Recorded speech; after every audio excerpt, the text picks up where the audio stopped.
Okay, it's two minutes past 7. Let's go ahead and call this meeting to order. Let's call this meeting to order. The first item on the agenda is approval of the agenda.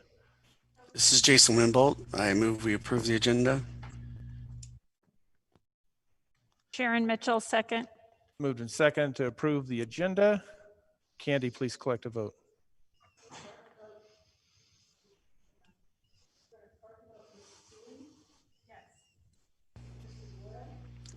I can't hear Candy.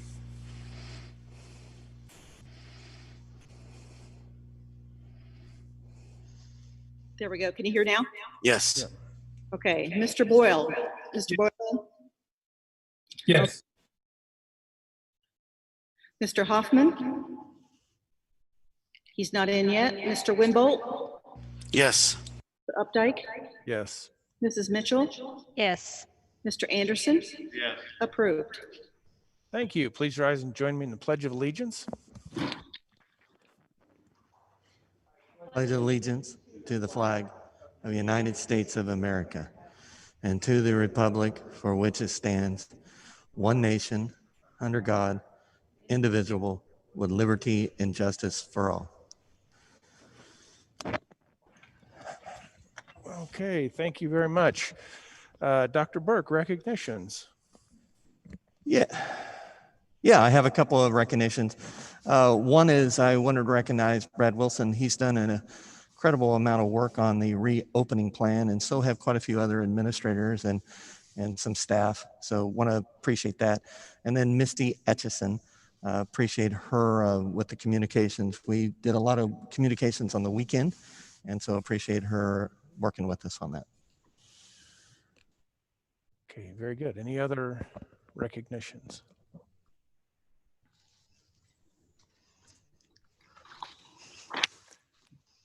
Okay, moving on to business with individuals. We have a couple of cards here. Megan Young.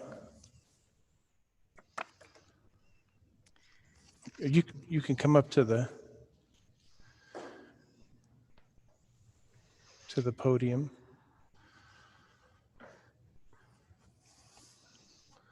So just a little precursor, we handle anything associated with employment or employees and an executive session. So you don't identify anyone with an individual name. You do have 5 minutes to have your conversation and bring up your topic on virtual learners playing sports. You do have about 5 minutes, and we're here to listen. We may or may not respond, just so those are the ground rules. Okay, so right. Go ahead, Megan. So my topic again is virtual learners being able to play school sports. Given the situation, I know that the policy in place is that students need to be enrolled in 5 blocks. Now with Keisha, the rules are 1 block plus virtual learning. So my question is, given the circumstances and the fact that virtual learning may possibly be encouraged, will that be something that you guys will be willing to revisit?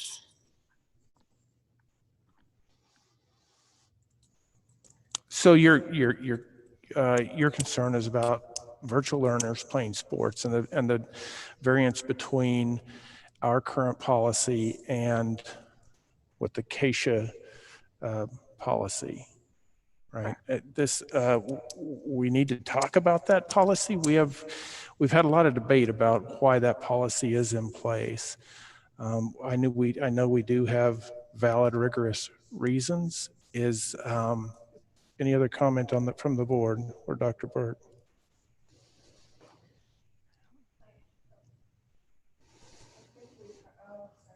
I think we probably need to distinguish also between virtual learners, meaning at Insight, and with the optional virtual learning. There's 2 different programs. I think you're asking about the optional. Is that right?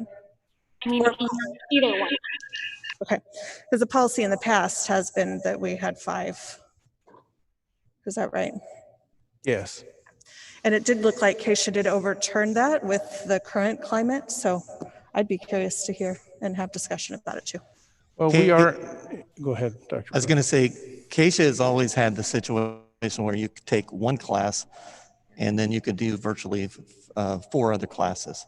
And so that's not a new. Keisha did act upon that today, but they cannot override school district policy. So if you look at the very last line of what Keisha stated, it says something like, and I'm sorry, I'm trying to look that up. I have It it said too. something along the lines about other than if school board policy allows. Here, I'll try to find it. Yes, I think I have it too. It said local school districts retain the authority to approve dual enrollment agreements with virtual schools. So I guess my question, do you feel like it's a different situation between Insight and the potential for continuous? Before we go too far, I think we need to just say we'll take a look at it. We'll take it under advisement, and based on the current situation, we are in the process of policy reviews. And so we will take it into consideration. We'll take it under advisement, but know that we had a rigorous debate about how it was originally set up, advantages and disadvantages of student athletes, those that spend the day in school, those that spend the day in a virtual online school. So we can look at it, but just know that we have had vigorous debate on it in the past. But we will look at it. And we are in the process of policy reviews anyway. And so we can have that as part of the process, but I wouldn't, I would just reiterate that we've had a rigorous debate about this, advantages and disadvantages, and we always want to do what's best for the kids. So we'll keep that in mind. Yes, and I can understand that. Mm-hmm. The situation is that this is a different climate than it was. How education is going to look is not how it looked before COVID. So by doing a virtual approach, it's giving parents more options, but then it's almost like we're being backed into a corner saying, hey, you have to go to school and accept how it is now if you're going to play high school sports. Mm-hmm. It just feels like our kids are getting shorted because of that. Okay, we hear your concern, and we will take it under advisement, and we will review the policy based on current criteria, current conditions. Now, will these policies be reviewed before that deadline to register? I don't know. We don't have that on our current agenda, but it is something that we have a board meeting in 2 weeks, which is the 20th. All we're asking for is somebody's going to be, they're showing an interest in whether they're going to do the virtual school. They have until 31st of July to commit. So we would bring this up at the next meeting, which is the 20th. Okay, sounds good. Thank you. and is okay. Anything else? Nope, that's it. That's it. All right. Thank you. We do have a second card, public participation. Nick Hunt on questions on reopening draft. Yeah. And I would say the same to you, that we do handle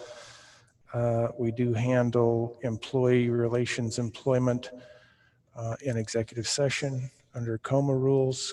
Kansas Open Meeting Act allows us to maintain that confidentiality, and so you're not allowed to identify individuals by name. Right. Mr. Hunt, before you get started, those of you that are in the room, please mute your line unless you're speaking. That's part of what's causing the feedback. Thank you. Thanks. My name is Nick Hunt, and I only wanted to bring up one question that you may or may not answer, and then one concern. The question is, later tonight when you bring up the draft reopening plan for discussion, obviously it's going to be a lengthy topic, I'm sure. And will you allow for questions from the audience during that time? Or are you going to restrict our participation to right now? Both restrict participation right now. This is a draft plan. We're going to talk about this evening. We're going to talk about approach. We're going to talk about policy. We're going to talk about general higher level guidelines. And that's where we're going to have that conversation. It's going to be kept at a board level discussion. We've hired the best professionals we can to actually implement plans that are developed within our district. And we're gonna maintain that confidence in them and know with a high degree of confidence that what they've planned and designed will be implemented. Sure. So at this time, this is a draft plan. It will change. That's the only consistent thing we know about this, is that there will be changes. And so our discussion will be based on that approach, processes, higher level milestones. Makes sense. Okay? And my next question would be, after the discussion tonight and after the public has been allowed to listen in on the meeting via Zoom or in person, is there a way that you can advertise a centralized or one avenue for patrons to express concerns to the district or questions after they've heard what you discussed tonight, so that you don't get it from 10,000 different angles and Facebook and Instagram and everything else? Yes, we will have, Dr. Burke, the process for providing feedback and input. If you could provide some details on that. We're working on a frequently asked questions, and so we'll have that on there. And then people can always write into the district website, and we'll answer it on there. And so we're getting a lot of the same questions over, so we're working on those frequently asked questions. But if there's something that doesn't appear on there or something that changes from tonight, we will adjust and put it on there. Okay. So just to reiterate, the district's website should be our single source of the truth.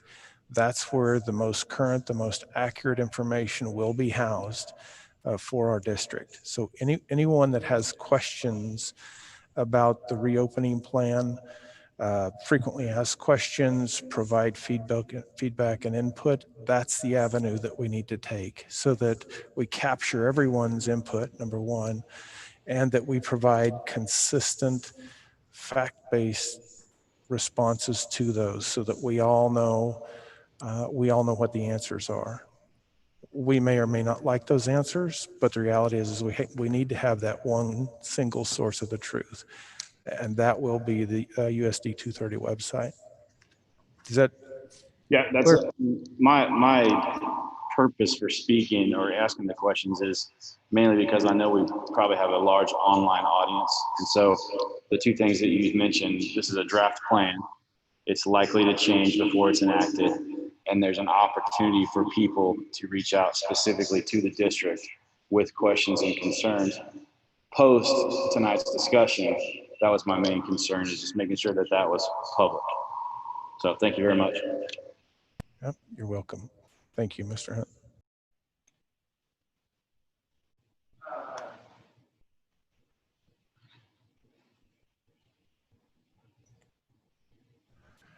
Next item on our agenda is organizational items. Dr. Burke. Yeah, we will actually go through these pretty quickly. Anytime that you need me to pause, I can certainly do that. 6.01, the resolution to establish home rule by the Board of Education. This is what allows us to operate as a board. And so this is our guiding from the state of Kansas that allows us to operate. 6.02, the resolution to waive certain accounting requirements. Basically, you would think that those of you who've been around a while, you would think, well, why would you want to waive basic accounting requirements? Well, there's certain things that have to do with timeliness, and we'll talk about more of that in a minute. But we're certainly not going to do anything that's illegal or unethical. Anything over $20,000 has to come by the board, but it allows us to move in a way that's fiduciarily responsible for the district, but also that we can move rather quickly.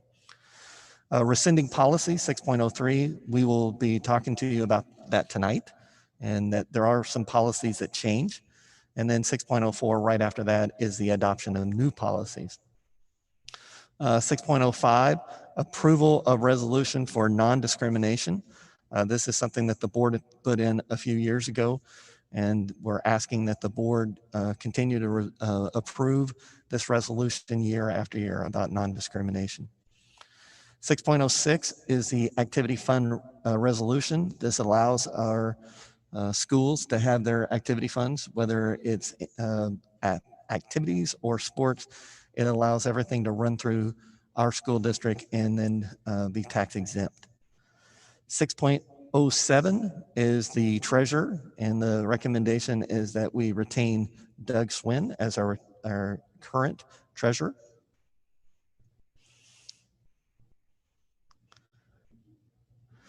You can 6. proceed.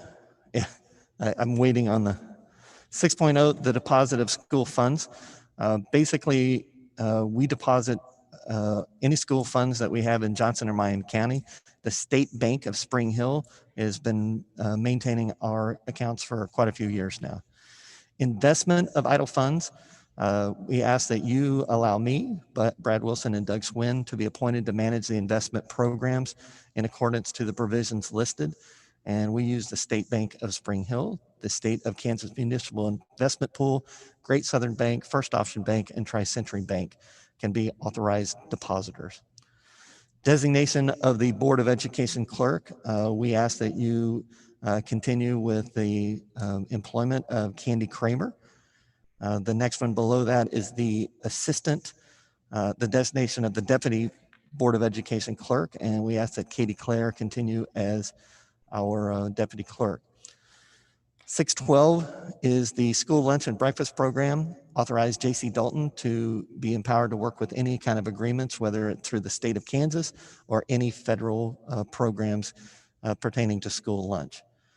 6.13, the federally funded programs. The board is asked to authorize Brad Wilson to represent administration in all federal programs. The Kansas Public Retirement System, which is a lot of times people refer to that as CAPERS. We're asking the authority from myself, Doug Swin, and or Nancy Miller to represent our school district in administrating this program. Acts of truancy. The board is asking to authorize all administrators to report any cases of truancy to the appropriate agencies. 6.16, the appointment of legal counsel. The board is asked to authorize Greg Goheen of MVP to be designated as our legal counsel. The appointment of the auditor. This is one point where I'm going to pause. The board's authorizing Gordon CPA as the district's auditor at the amount of $15,345. In the past, we had a different company. That company no longer does audits for school districts. I believe Mr. Swin sent out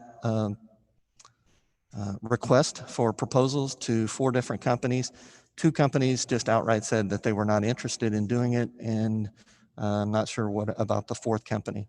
This company right now, Gordon CPA, is, I believe, working with the city of Spring Hill. It's working with the Spring Hill Rec Commission and probably some other local agencies as well. They are also over $2,000 less than they were the year before. I'll pause in case you have any questions about the auditor you want to ask to Doug or myself. Doug, when you sent out the request for proposal and you had 2 respondents, what was really, it wasn't just only the dollar difference, was it? Was it qualifications based as well? Well, we looked at scheduling because not everybody can do it the time we want it done. And unfortunately, 2 of them said their calendars were full during the September-October timeframe we were looking at. So they wanted to be considered down the road, but for now declined to respond.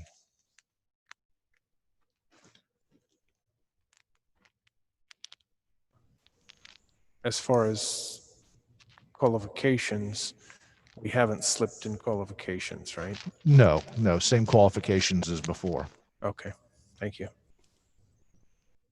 Oh, I haven't heard of this. This Nels Anderson. I haven't heard of this company. They do a lot of schools, I assume?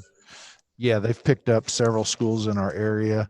I believe Turner was on the list, and I want to say Bonner Springs.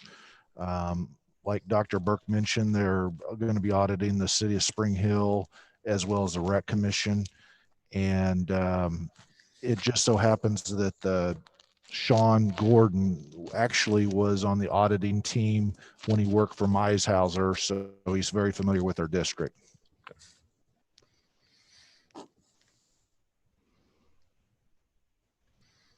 Thank you, Doug.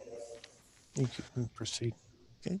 6.18 is the 1,116-hour authorization. The board is asked to adopt that 1,116-hour calendar. 619, free and reduced meals. We're asked to appoint Brad Wilson as the hearing officer for appeals on free and reduced meal applications. Currently, 6.20, currently Mr. Wimbold is a representative to the Kansas Association of School Boards Governmental Relations Network. And at this point, the board needs to appoint a representative. Jason, are you willing to continue as the Kansas Association of School Boards Governmental Relations Network representative? Yes, I'm willing to continue on if no one else wants it.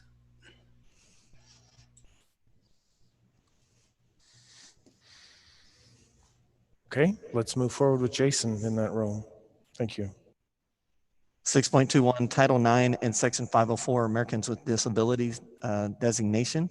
The board is asked to designate Brad Wilson as the district coordinator under Title IX and to designate Cindy Jaldos as the coordinator under Section 504.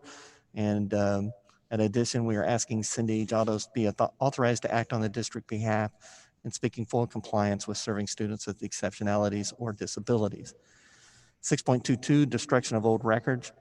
Authorize the Director of Business, Doug Swin, and the Deputy Clerk, Katie Clare, to review old records and storage for possible destruction.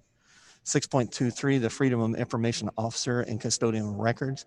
The board is asked to appoint Deputy Clerk of the Board, Katie Clare, as Custodian of Records, and Clerk of the Board, Candy Creeman, as the Freedom of Information Officers. 6.24, appointment of the Coordinator for Homeless Children and Child Welfare Agencies, and the board is asked to appoint Cindy Jaldos as that coordinator. 6.25, appointment of the liaison to the Spring Hill Recreation Commission. Currently, that is Mr. Anderson. And at this point, we'll pause to see if somebody, for the board to appoint someone.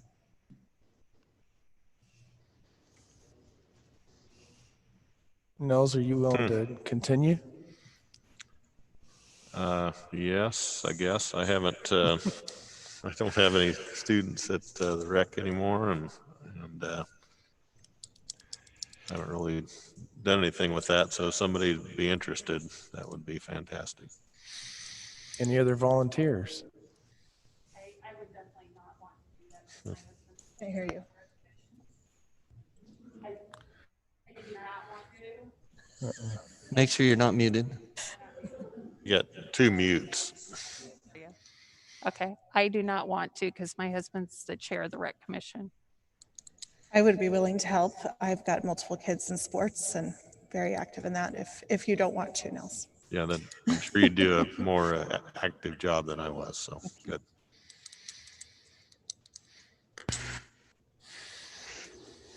Okay, very good. Thank you. 6.26, appointment of Board of Education negotiation team for the 2021 negotiation cycle. Jason Winbolt and Doug Updike were on the team last year. We're asking the board to approve 2 board members for the negotiation team. I'm willing to stay on the negotiations team. I'd ask Jason if he is as well, or if anyone from the board would like to volunteer for that. I'm willing to stay on as well, but I'm willing to give it up if somebody new wants to join in. I would be willing to do it, but I'm not necessarily saying, Jason, I want to take it away from you or anything, but I've expressed willingness the last few years, but am not like demanding that I do it either, so. If you want to give it a shot this year, yeah, because we will be doing it at the end of the current school year. So I would be more than happy to give it to you. You willing to work with me, Doug? Well, absolutely.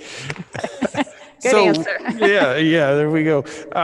So Candy, please appoint myself and Sharon Mitchell on the as part of the negotiations committee. 6.27, authorization of early payment of claims. The board has asked that there may be times that we can get a discount or avoid a penalty if we can make those payments early. I don't know how often we've ever had to do that, but it's nice to have that ability. 6.28, we've asked for petty cash limits for the district attendance center, each of the buildings throughout the district, and we've been pretty consistent with that. 6.29, reimbursement for mileage incurred by employees on official distance. Official business. The board is asked to establish the state of Kansas reimbursement rate. Basically, it is 57.5 cents per mile. 6.30, selection of the official district newspaper. We can choose between the Kansas City Star or the Miami County Republic. The board is asked to establish the Miami County Republic as the official district newspaper. 6.31, disposal of excess or unusable district-owned equipment supplies. The board is asked to authorize Director of Business, Director of Technology, or Director of Facilities as directed to dispose of excess or unusable district. We sell a lot of things on Purple Wave, so we would continue that. 6.32, substitute teacher pay. The board is asked to raise the daily certified teacher substitute daily rate from $130 to $135 a day. I believe that puts us in the higher echelons of the Johnson County area. 6.33, wellness coordinator. The board is asked to appoint Michelle Hackney as the coordinator for wellness. 6.34, the site council approval. The district's asked to appoint the people as recommended to the building site councils. The list is attached. And then last but not least, 6.35, the board is asked to approve the calendar for the board meeting calendar. Dr. Burke, we need to appoint board members to each one of those schools. I'm sorry. This is the time that you pick schools that which you would like to be the liaison. I would like to be on the Spring Hill Middle School Site Council. This is Jason. I would like to be on the Insight School of Kansas Site Council. This is Allie. I would like to continue on Spring Hill Elementary. And if I need to do two of those, I'm happy to do Spring Hill High School as well, if we need someone to do two.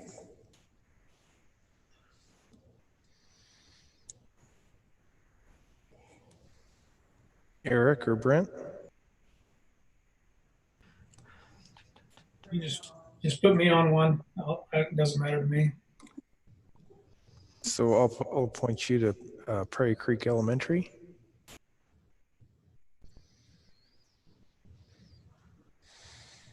I will be on Woodland Spring Middle School.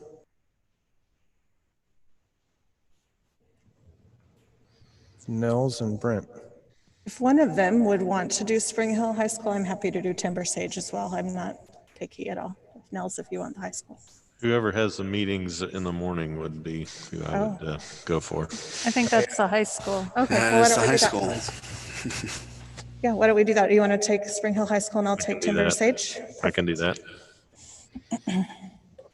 Brent, would you like either Wolf Creek or Timber Sage?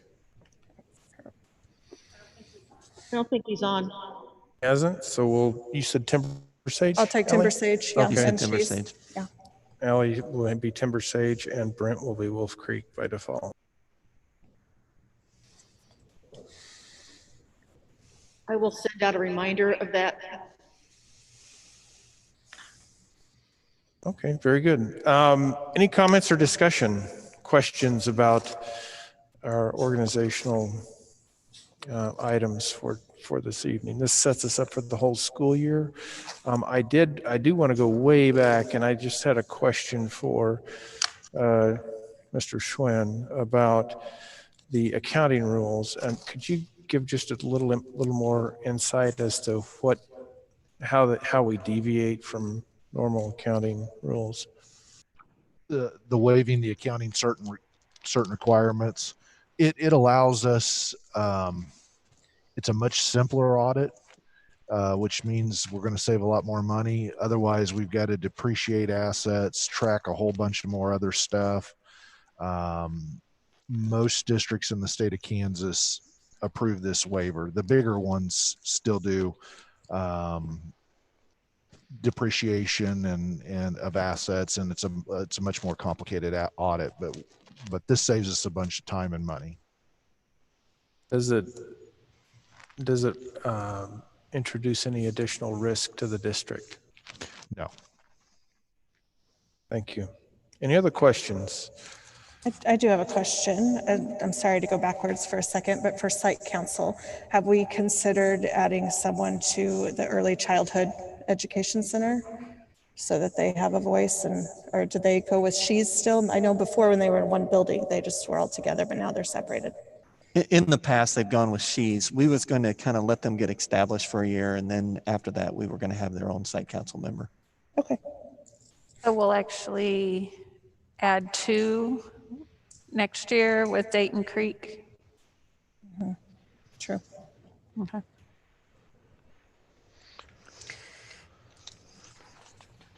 Any other questions or requests, queries?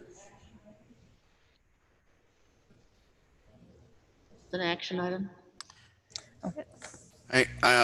One further thing on the non-discrimination, that link doesn't exist. We need to update the link. Will do.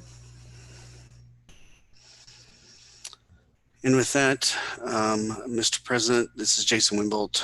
I move the board approve organization items as discussed this evening. This is Ally Sealing. I second. It's moved and seconded to approve the organizational items as discussed during this meeting. Any final questions or comments?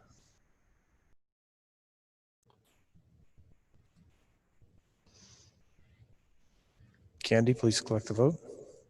Start with Mr. Boyle, Yes. Mr. Winbolt, Yes. Mr. Updike, Mrs. Mitchell, Yes. Mr. Anderson, Yes. Mrs. Sealing, Yes. approved. Okay, very good. Set up for another year. Next item on our agenda is the consent agenda, which the first step is to approve the consent agenda items. Second is approval of the minutes from the previous meeting. And third is the personnel. Any comments, questions, or concerns about consent agenda items? Is that first one supposed to mean organizational items? No, this is just approval of the agenda items within the consent. So it captures all of those items. That's all it does. It's more of an administrative item.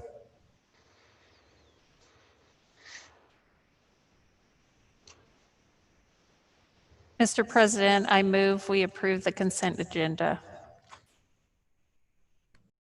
So when do we approve the organizational items? Just That's what we just did. Okay. Sorry. It's fine.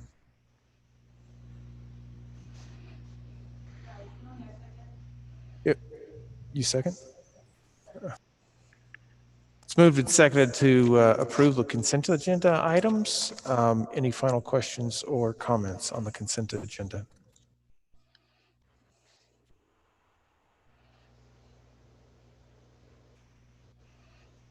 Candy, please collect the vote. start the vote with Mr. Winbolt, Yes. Mr. Updike, Yes. Mrs. Mitchell, Yes. Mr. Anderson, Yes. Mrs. Sealing, Yes. Mr. Boyle, Yes. approved. Okay, very good. Thank you. Moving on to action items. The action item on our agenda tonight is the December board meeting. Dr. Burke. Yeah, it's interesting that we just had you vote on the calendar and now we're asking you to change the calendar. But yeah, that's it. That didn't take long for that change to happen, did it? Yeah. The problem is that we brought it as a discussion at the last board meeting before the organizational meeting, so we still have to follow through with that. As you know, that historically we've had the December board meeting at the same night as one of the concerts. And so we have the board meeting early, we have our dinner, and then we are able to attend the concert. This year, each year you kind of go back a year when you do the reciprocal date. And at some point you have to fall completely back. Well, what happened, or I'm sorry, you don't fall back, you spring forward. So this year the board meeting is on the 14th, but the concert is still on the 7th. And what we're at, and there's a basketball conference game that night with Shawnee Mission School District, and the concert again is on the 7th. So we'd like for the board members to be able to attend the concert and go ahead and be able to attend the basketball games as well. So we're asking the board to move the December board meeting to December 7th in order to pair up the meeting with the Spring Hill High School concert.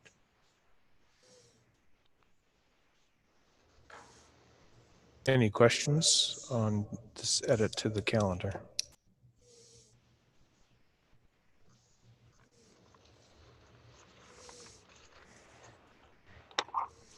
This is an action item.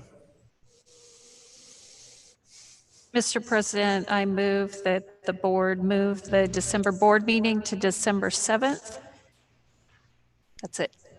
This is Jason Winbolt. Good.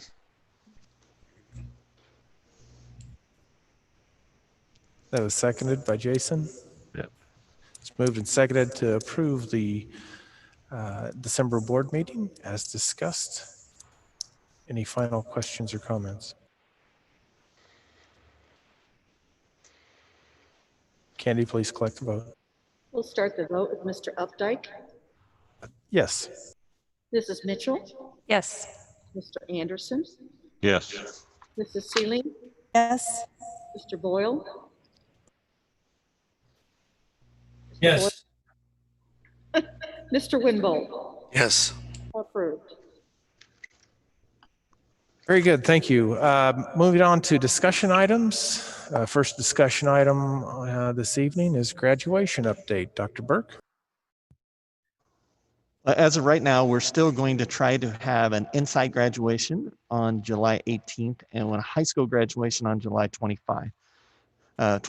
Both will be at 10 a.m. at the District Activity Center, which is at the high school. What I've asked, first of all, I should let you know, I did talk to Dr. Areola, the Johnson County. I'm not exactly, he's the lead on the health for the Department of Health for the county. And we did talk to him last Tuesday about our graduation proceedings. He said as long as we were outside and we could socially distance the students and ask the crowd to wear masks, he felt like it was fine for us to go ahead and have a graduation ceremony. So hopefully nothing changes between now and then. I do have Cassie Barton and Mark Williams on here, and I'm going to turn it over to them to share with you some details.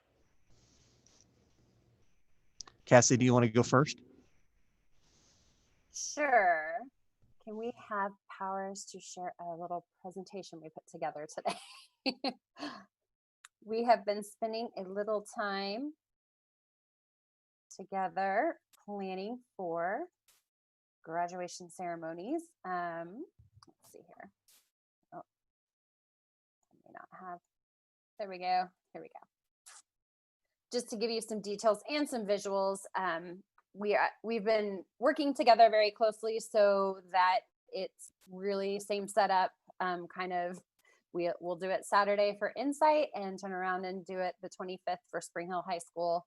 And I think all will run smoothly. So to reiterate, Insight's graduation, July 18th, sounds like a really long ways away, but it's Saturday. I don't know how it got to be this point in the summer already, but we are doing Insight graduation Saturday, 10 a.m. So any board members that are joining us for that ceremony will meet in the gym. That's where we're going to organize our graduates and do all of the preparatory things, line up, etc. And then we'll head out to the field. And of course, graduation will take place in the Spring Hill High School Stadium. And I will let Mark address a little bit more specifically on Spring Hill High graduation. Sure. Spring Hill High School graduation is scheduled for Saturday, July 25th. Obviously, one of the biggest changes to help with some of the size, we have it as a ticketed graduation. So each graduate can get up to 8 tickets for the graduation ceremony. Once again, I'll email the board members with specifics of where we're going to meet and get out to the football field in time for the graduation ceremony. I would advise you to, I'm going to ask my kids to wear a nice shirt underneath their gowns, and then probably I'm going to give them permission to wear shorts this time since it could be rather toasty on July. So just be cognizant of how warm it could possibly be when you guys have the robes on when you're out there on the football field for this. So some of the safety measures that we have in place, Cassie and I have been visiting quite a bit and working with Dr. Burke and Mr. Elliott and Mr. Delphi about this, but our graduates and staff will be socially distanced on the football field. So we have it plotted out on the football field that each graduate will be 6 feet from each other out there. And so working with Kylie, I think we can get that taken place with everything. The people in the stands, we're going to advise families to be 6 feet from another family. That's going to be a little hard to enforce, but we're going to have our signs out there, and we put it in emails out to the families to please try to be social distance from other families when you're being seated in the stadium. Obviously, we're asking people to come into the stadiums with masks on. Obviously, with the Johnson County order, they need to have a mask on if they're not socially distanced. So masks will be very prevalent throughout the ceremony when we go from there. And Cassie, do you want to speak up on this one? So we will not be shaking hands as we are handing diplomas or diploma covers to our graduates or at any other time. We are going to be working to maintain that social distancing even on the stage. So there may be less school staff that you see on stage, just depending on numbers for each ceremony, but we won't be shaking hands. Air high fives, elbows, things like that might be okay. But we will not shake hands. There will be hand sanitizer. Oh, go ahead. No, I just want to say on the shaking of hands, for any school board member that's been part of a Spring Hill High School ceremony, you know, when you hand them the diploma cover, you usually stop for a picture with the graduate. That won't happen this year. We've been working with Interstate Studio, and we'll have that picture taken when they get off the stage with that. So that won't put you in any awkward situation for things to take care of with that. We will have hand sanitizer on stage, so board members who are going to be handing the diploma covers to the graduates can sanitize before they do so and then after. We are going to have EMS on site for both ceremonies, just in case of emergency or other health issue, especially given heat. And then SROs will be on site for both ceremonies as well. Any questions regarding safety? All right, so the setup's going to maybe be similar to what you've seen in years past. It will be the same for both ceremonies, except for the number of chairs on the field for graduates. The stage is going to be placed, the front of it will be on the 35-yard line near the grandstand. We're not going to center it on the football field. It'll be closer to the grandstand, so better viewpoint for the audience to see their graduates cross the stage, and we'll have the graduates cross facing the grandstand so the audience will be able to see them, snap pictures, all that fun stuff. So the stage will face north toward the high school. It'll be on the south end of the field. Graduates will be seated on the field facing the stage, and as we mentioned before a couple of times, we will make sure that the chairs are spread out for that social distancing. And board members that are there will be on stage facing graduates, and again, we'll be social distancing as much as possible. And there is a chance we might have to go 2 rows for the people on the stage, working with Kylie on the size of the stage that we can have out there and the number of people that could potentially be on the stage. We're looking at possibly going 2 rows to help with some of the social distancing that we can do on stage. I think that the next one's a picture of the football field. The red dot is where the stage, in our mind on the picture, is where the stage is going to be. So it's going to be there on the south, closer to the south end zone. Obviously, the people on the stage will be facing north towards the high school. The graduates will be starting with their first row on the 40-yard line and going back towards the high school. So going north in direction right there next to the home grandstands. We've been talking about, and I think Cassie has for sure, but we've been talking about having our graduates walk down the track. So then the people in the stands can see them. And then when they walk over into their seats onto the field that way. So that kind of gives you a little bit of a visual on how we have this set up as far as it goes with that. And I also do want to say that we have worked really close with Spring Hill Sports Live for the high school graduation. They have volunteered their time and services to come live stream our graduation service. So we have a link to that YouTube channel on our high school webpage, and we've been emailing it out to parents also to help so other family members can see the graduation ceremony.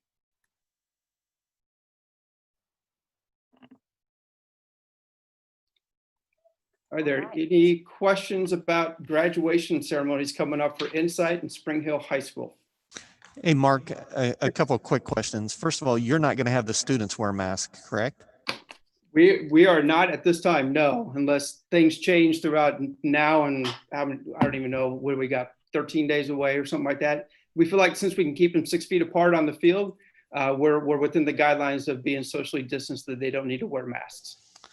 And the other question I was going to ask is, we had set up, or at least Phil Elliott had a great idea about when the kids came off the stage, there would be a placard with the number aligned with the seat, so they could go, if I'm in seat 1, I could go to seat 1, the placard, and the family could take pictures there without coming out on the.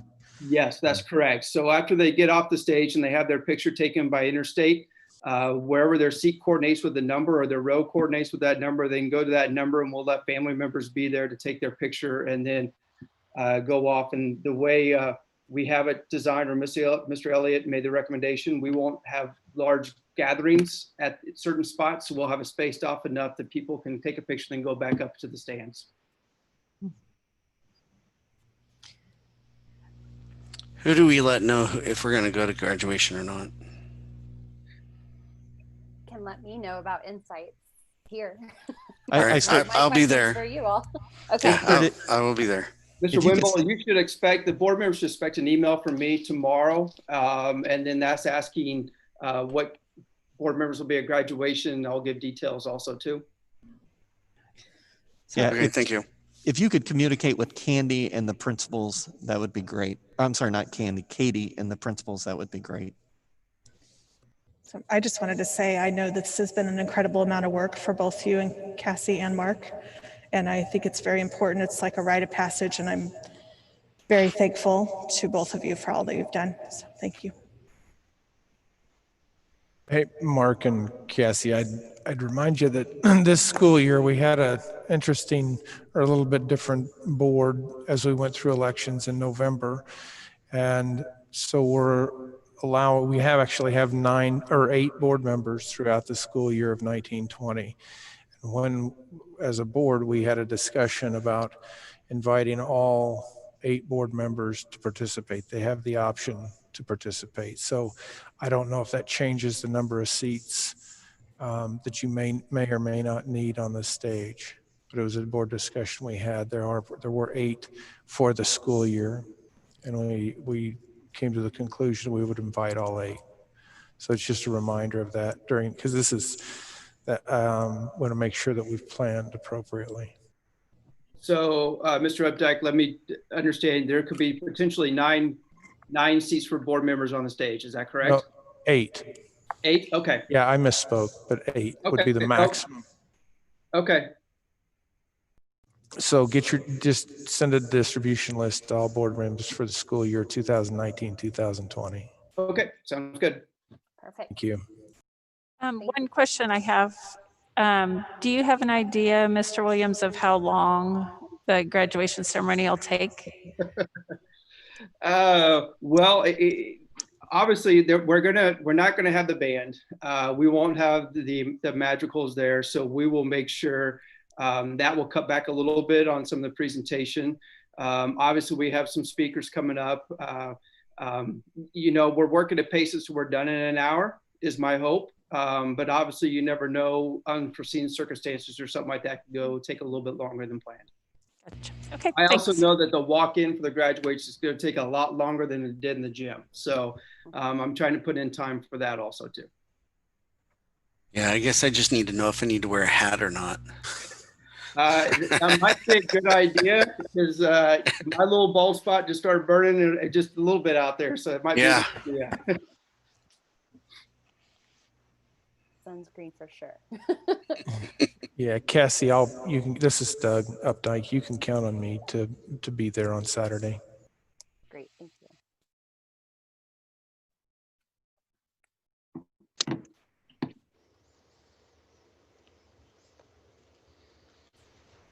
Any other questions or comments about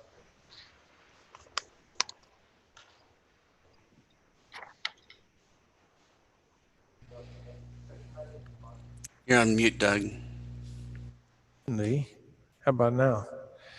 Moving on to our next discussion item is bond construction update. Thank you. Yeah, I am turning this over to Tim Meek. He is our Director of Safety and Construction. Tim, you want to walk us through? Yeah, just a second here while I get my screen to share. There we go.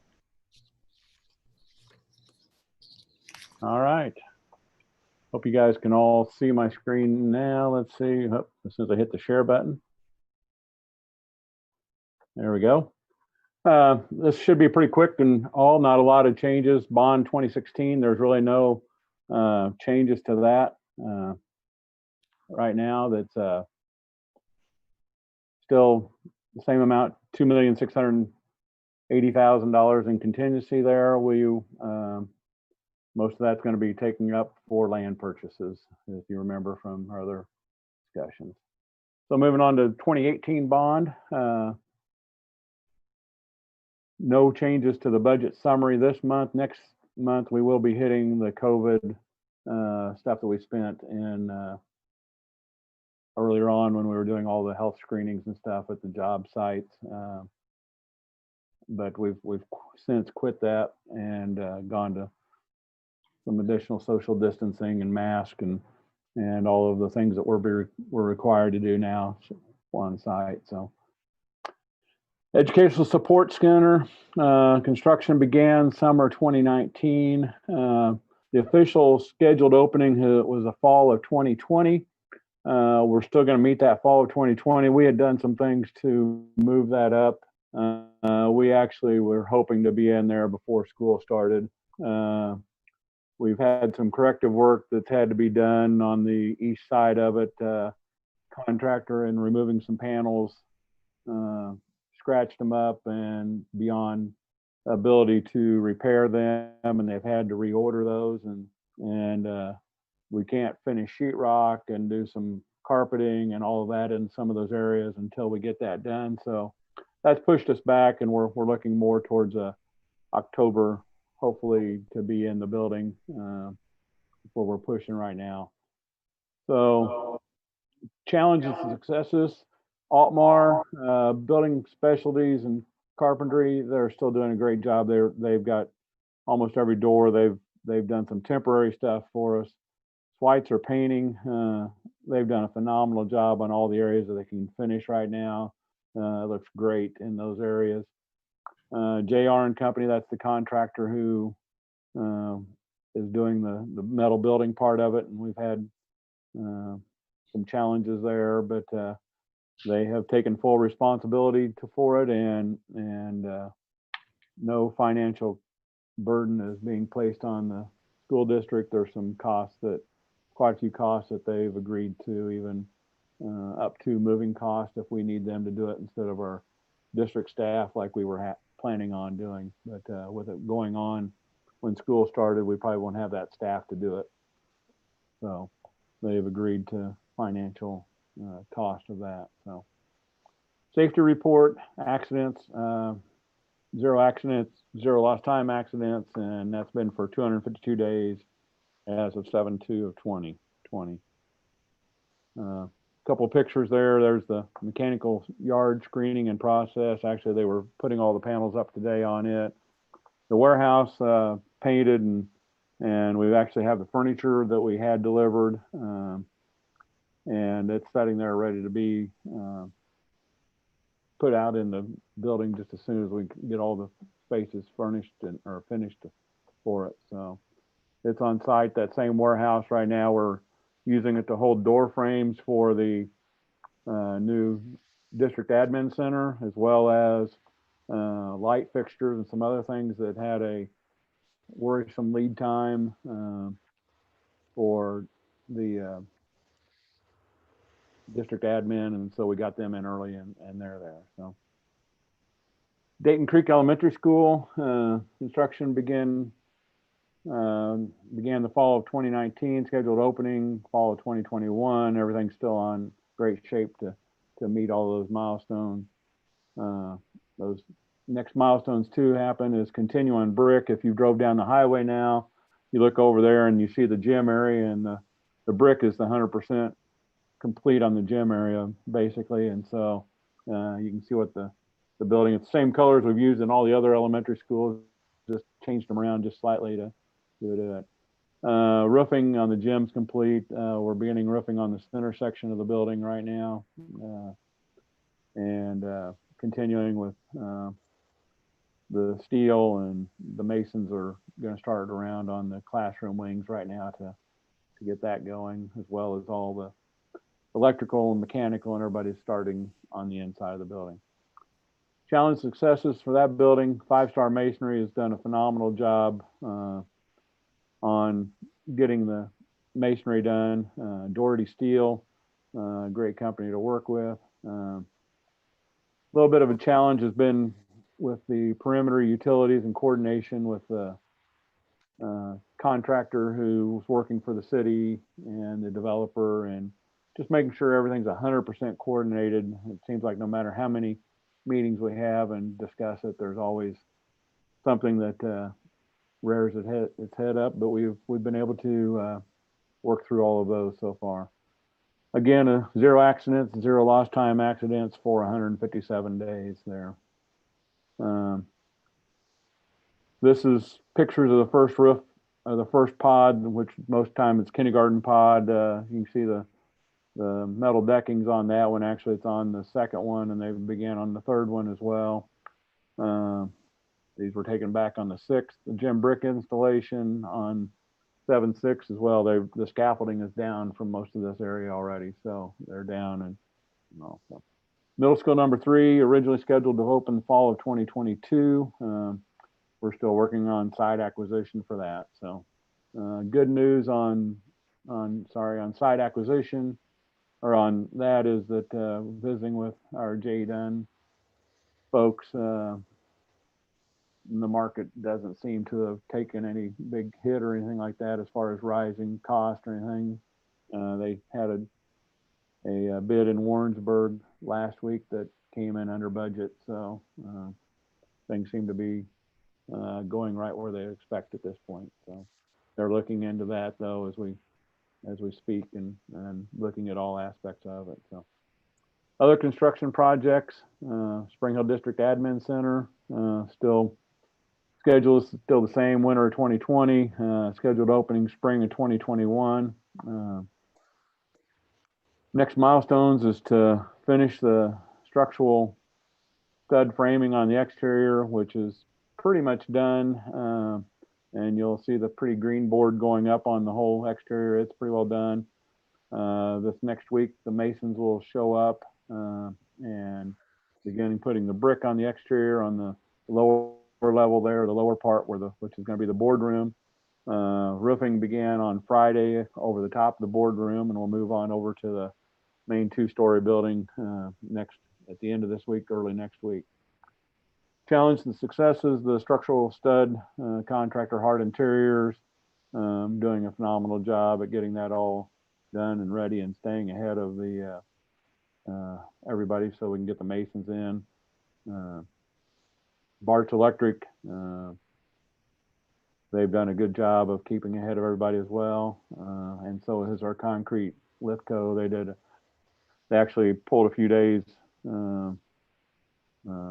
out of their schedule and bumped some things up on the pour of the second floor concrete, and so we're running a few days ahead of schedule right now. So it'll continue to change the look of that building fairly quickly.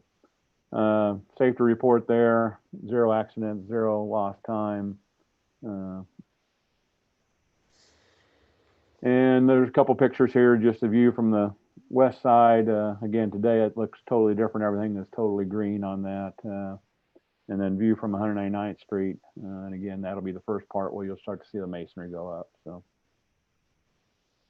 and I don't know that I have anybody from DLR on, but I know I have Jeremy on. If there's any questions for me or for Jeremy. Thank you, Tim. What on the District Administrative Center, is that the scheduled opening still spring 21, or is it, have we slipped a little bit? No, we're actually, we're on good shape there. I would like to promise you it may be prior to spring of 2021 as far as when we get it done, but I don't want to take my cushion out of it because things could change with COVID at any time. But right now we're looking very good. So, yeah. Okay, thank you. How about the Educational Support Center? I mean, we've had some rework here. It sounds like we've got some challenges with that. Has that schedule slipped? It hasn't slipped from when we originally had it, but we had done some things to pick up actually a couple of months on the schedule, and we have lost that. So we're back pretty much to our original fall of 2020 now and getting in there. So while we'd hoped to be, done some things to get us in there in July of this year, it's slipped back to October probably right now. So we've lost those couple of months back. So. Are there any cost implications due to that? Not on the district. There are some definite financial cost on the contractor, on JR Roofing Company. And we have had several talks with them on it, and there's some costs that they are brunting when it comes to other contractors' cost as well. So some rework that's had to be done by other contractors. So there is no cost for the district that we will incur. I mean, like I said in the report, the moving expenses, if we have to hire a mover, that's something that they will be picking up. We'd originally planned to do it in-house during the July because we have extra staff that are usually available at that time to jump in and get us moved in. But and our guys aren't as busy. Phil's guys aren't as busy, or I wouldn't say aren't as busy, but we can carve some time out when the students aren't here and the staff. So.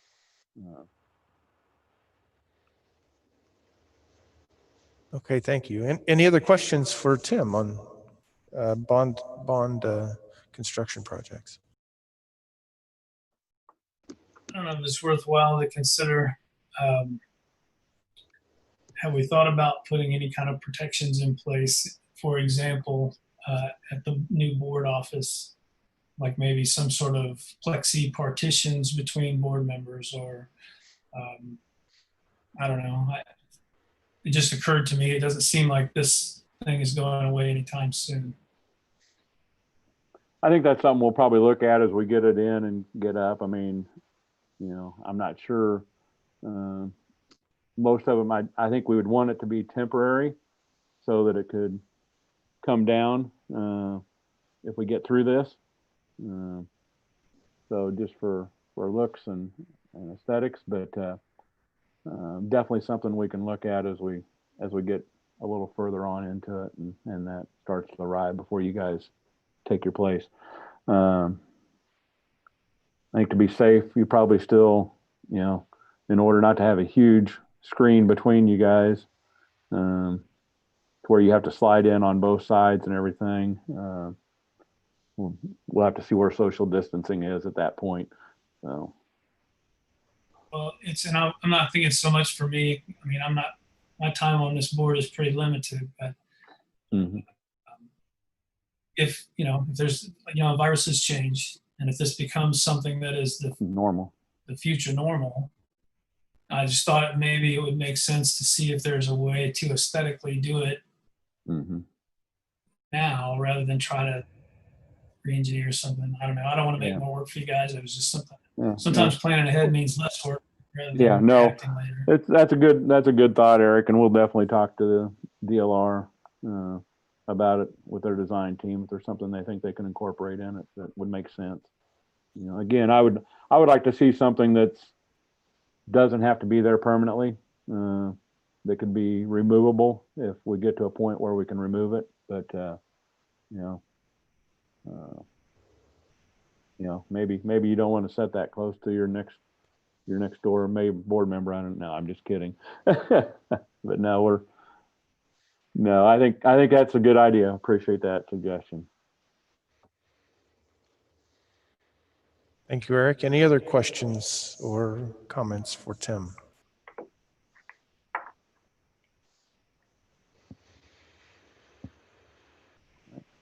Okay, moving on to our next discussion item is the Spring Hill Live contract renewal. Dr. Burke? Yeah, actually last year, about this time that we brought Spring Hill Live, BJ Harris came in and visited with you.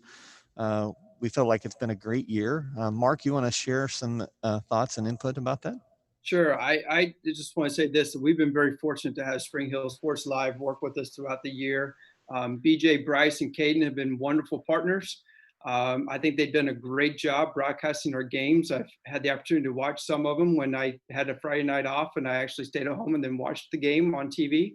And then they're helping us out with the bind here when it comes to graduation with that. So BJ, I know, feels like he really likes working with USD230. So he reached out to me this summer and said, hey, our contract's up and I'd like to renew for another year. And he couldn't be here this evening because he is at the Kansas Shrine Bowl this week. He's in charge of that. And so I told him I would bring the contract up in front of the board and just let you guys know. It's very much the same contract as the one we signed for this school year. And I think they just do a fabulous job. How was the balance of activities that they broadcast? Are there any improvements to that balance or the number or the frequency? Mr. Updike, they're coming back with the same number of games as they did for this year. I think it's pretty much a two-man crew. So I know they spend a lot of time away from their family to broadcast the games for us. And they've always looked at the postseason games, and they want to go as far as they possibly can with our girls volleyball team. And on Casey kind of pushed the brake on some things after a while when it comes to postseason. So right now they're proposing the same. We didn't obviously see what the spring sports was going to happen for this last year, but they're keeping the same number of games. They did, just to share that they did add additional coverage when our girls volleyball went into regional and to state. Yeah. And then they also added additional girls basketball games as well. I was curious about the balance as well and just how they came to those numbers. And Mark, had you heard any feedback from parents on that? I haven't, to be honest with you. No, the feedback I've heard from parents is they really appreciate the opportunity and grandparents to be able to see their grandkids play. Mm-hmm. They don't live close to the vicinity and can't come and see them where the weather could possibly be bad. Yeah, I will second that they did a great job. It was fun to watch even my football player and hear it sounds like a professional organization. It's pretty cool. So thank them for me when you talk to them. I just hope that tennis or some of the other sports hadn't had any feedback, and I don't want them to feel like we aren't appreciative of them as well and recognize them. So just from speaking to them, I think one of the challenges is they have to get advertising to support their paying their people. So, I'm not necessarily thinking they wouldn't be open to covering some more things if there was a group of businesses that wanted to support a certain sport or activity or something. So, but yeah, it's very professionally done. Very impressed with it.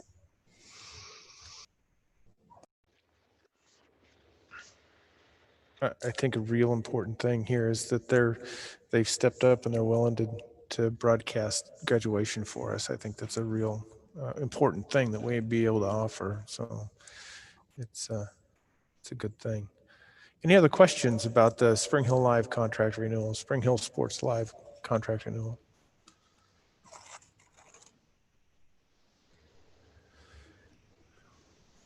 Okay, so you'll bring it back as an action item in our next meeting. Thank you, Dr. Burke. That's correct.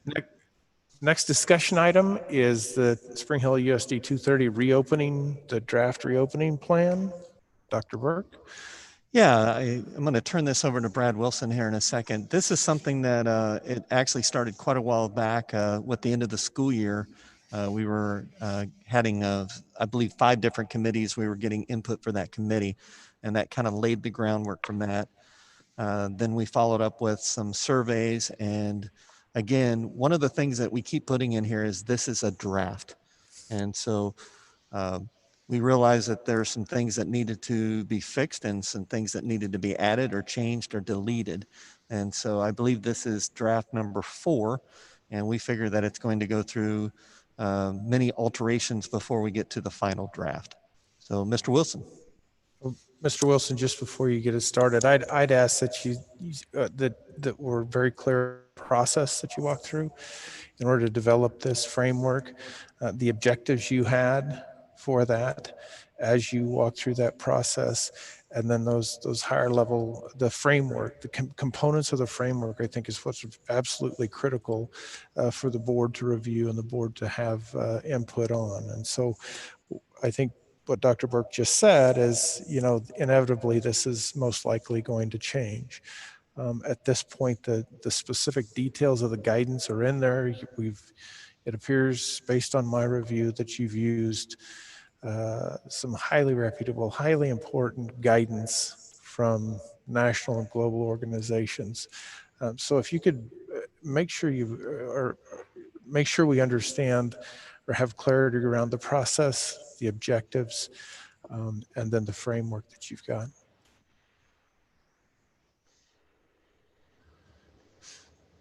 Certainly, I will do my best on that. Can you guys hear me okay? Yeah. Okay. Well, I'm going to go ahead and start with the objectives that we're going to have for this.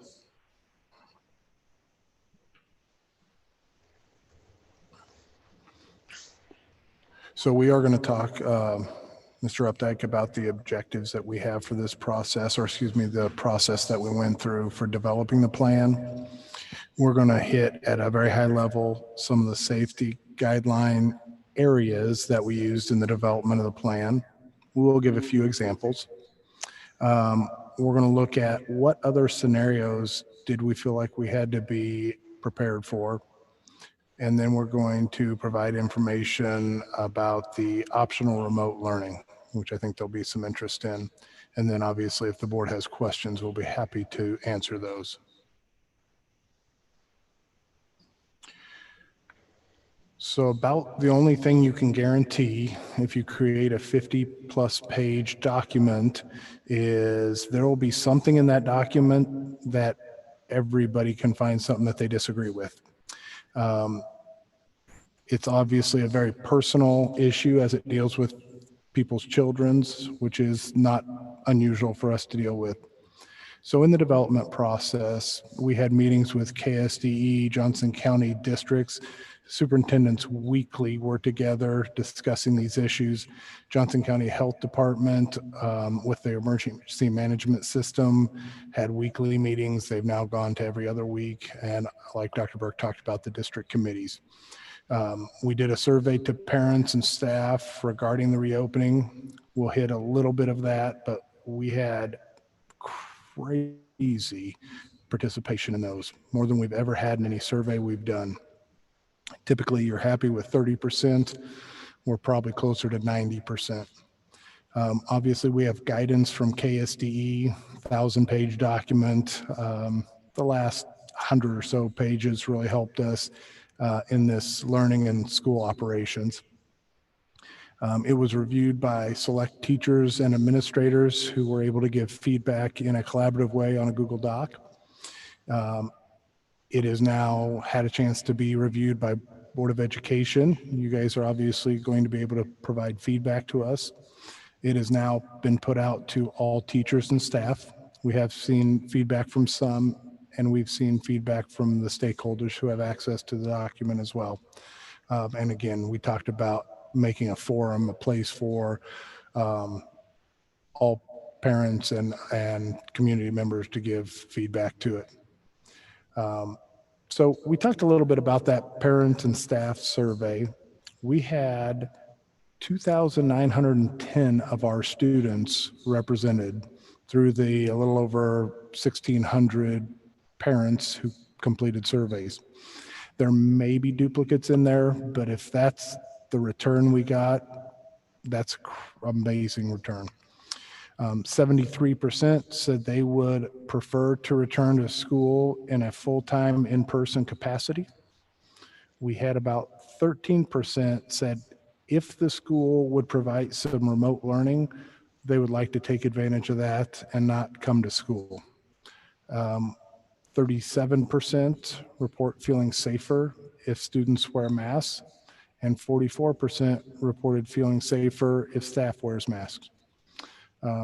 As I dove a little bit into that data, it maybe isn't exactly what it appears, but I did notice that some of the people who were most concerned about safety put that they did not feel safer if students or staff wore masks, and I'm guessing that's because it wasn't enough. So it's not exactly, we may ask a different question next time.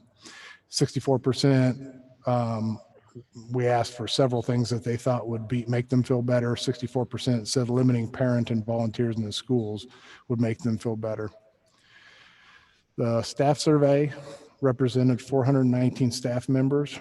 Probably most of you board members remember when we didn't even have 419 staff members. That wasn't very long ago. 38% of them said they'd feel safer if students wore masks, and 47 report feeling safer if staff wear masks, so not very far off of where parents are. Two questions that I thought need a little more detail than what the board received in their packet. We had questions where people could rate from 0 to 100, so they actually had 101 options. And to read that data coming back was a little bit difficult. So we put that into quintiles, into fifths. So it looked more like maybe a Likert scale would be used to looking. With the first quintile, if they put anything from 0 to 19, so 20 different options, we consider not concerned. If they were in the last quintile, 81 to 100, that's still 20 choices, then we consider that very concerned.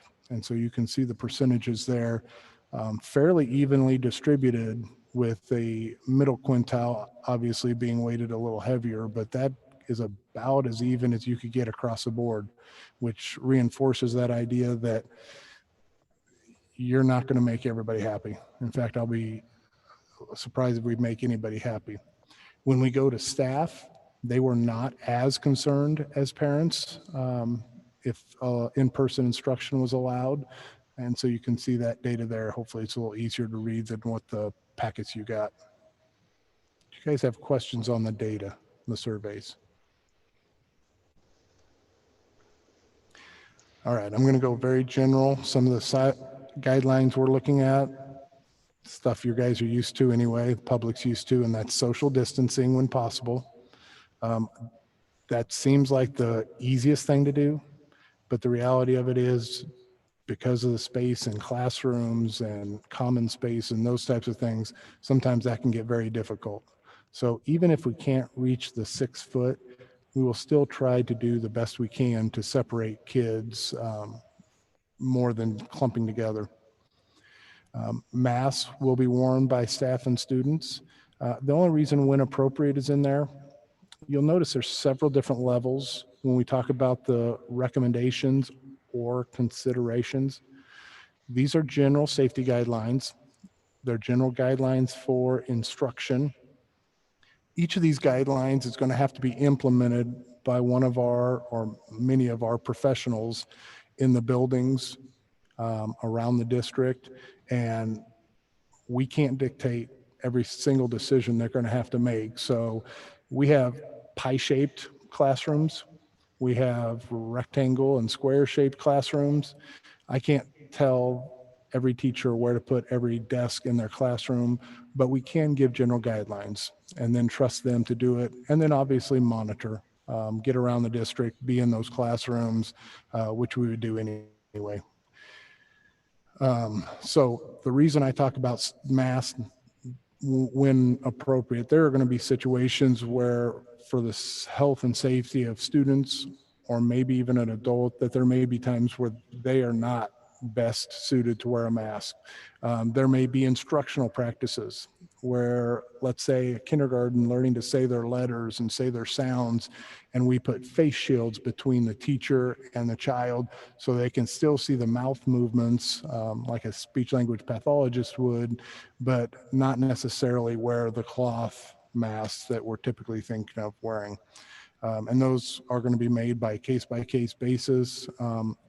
And right now there is a mask mandate in effect for the state, which our county has upheld. And so obviously anything that the state and county put forth, we're going to follow those requirements. As a school district, a public entity, we can't really go against those without potential repercussions. You do have to use common sense when using these. You cannot make guidelines that fit every situation every time. And then there are guidelines for exclusion for students or staff who may either be test positive for COVID or are in contact with somebody that might have tested positive for COVID.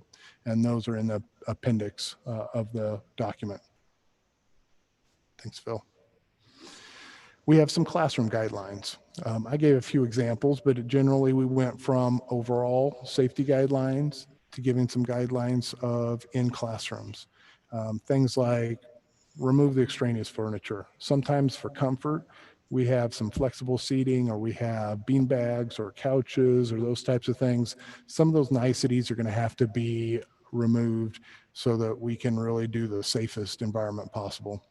Creating stable cohort groups. Now that is trying to keep a group of children together as much as possible and not intermingling with a whole building of 500 kids, but definitely being a 20 some odd students that are together frequently and only infrequently mixing with the rest of the school.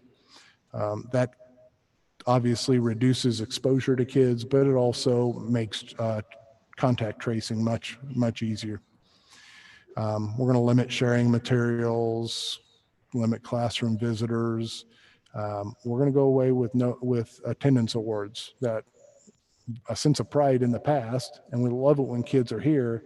We do not want kids to show up when they're sick because they want to get an attendance award. Right now, we are in what we're calling our low community restriction, which means they're allowing kids to be in school with masks, but they're allowing all kids to be in a school and in a classroom at the same time.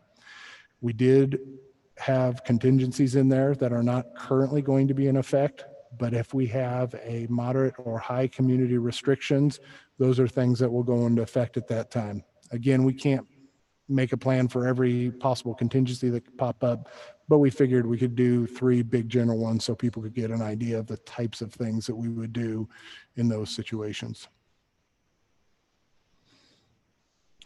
Obviously, we had to go outside just the learning environment, talk about what are we doing outside with drop off and pick up and even transition times within the school.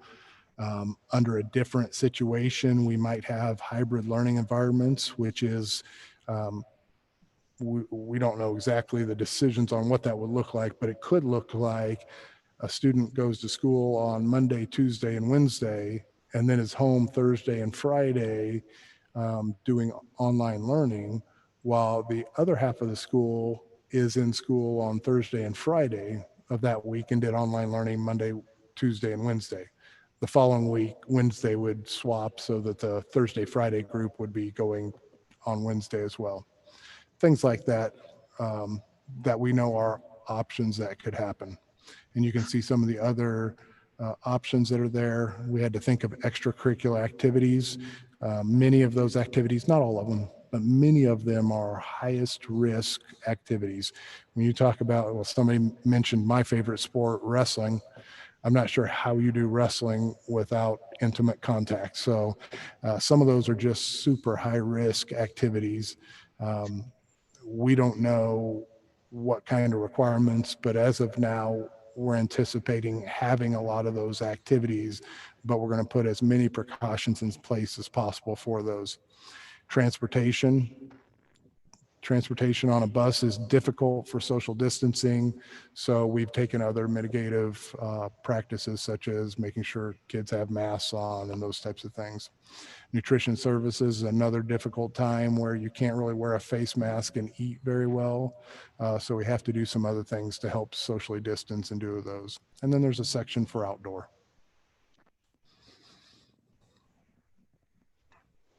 And then remote learning. If in the case where schools are shut down like they were last spring, we think it's really important for multiple reasons, whether it's student well-being and health of their mental capacities, as well as just our economic need of parents to be able to go to work. We want kids to be able to go to school. But if they shut down schools, we do have some guidance from the state. They developed competencies, which are focusing the learning on what they consider to be the bare essential learning that the kids have to have. And so that'll guide some of our online learning. Special education will continue. We will have live synchronous learning every single day. They may not necessarily be with every teacher every day in a middle school or high school, but they certainly are required to have contact with a teacher every day. We obviously have talked about in the past meetings the technology that we can supply in that case where every kid is out of school. Teachers would have things like office hours, assessments would go on as normal, and a whole host of other things. I should have just put et cetera there. And then the key for families is you have to keep a learning log. And then in this document, we went into some specifics that pertain to just elementary, middle, or high school. And then the very last, right now it's just a page long, but if we offer optional remote learning, we're going to have to develop some more guidance in reference to that. Optional remote learning would be that we are still probably in low, maybe medium, but probably low restrictions. But there may be students or parents and families that choose to keep their kid home to ensure that their contact is minimal with other students in order to keep them safe in this time that health is such an issue. Some of the requirements we put up there. They have to be at school in our district. We're going to put a deadline that they have to enroll in that. They're already in the process of stating whether they're interested in it.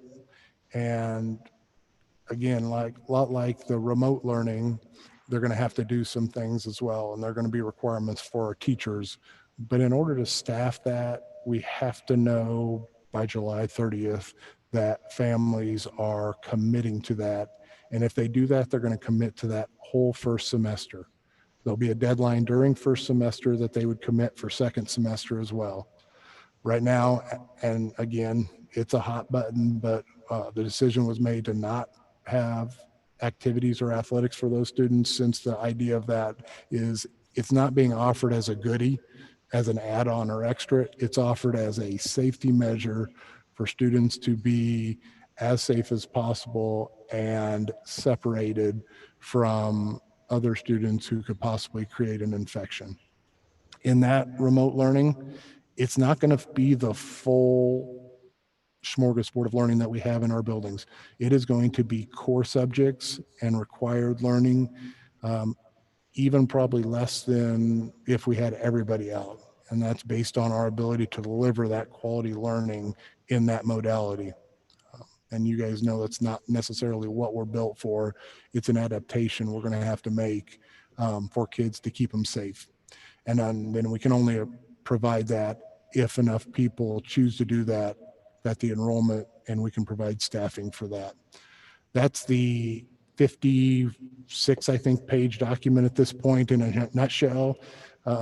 Again, there are some things that look like specifics, but even beneath those guidelines, there's going to be decisions people have to make as they're applying them. And it's not going to look the same exactly in every single classroom, but we're trying to give as much guidance as possible without making every decision, because when you start making every decision from our level, what you do is you now make bad decisions because you can't see every little situation and every little facet of the issue that they're trying to solve. So we like to leave freedom to the professionals that are on the ground and dealing with the situation, yet provide guidance. And we want our families to know that we are going to go to extremes to help keep their kids safe as we possibly can. There's nothing we can do, which is why we think that there might be a remote learning option, but there's nothing we can do to keep kids completely free of disease and illness. It happens every year we get kids sick.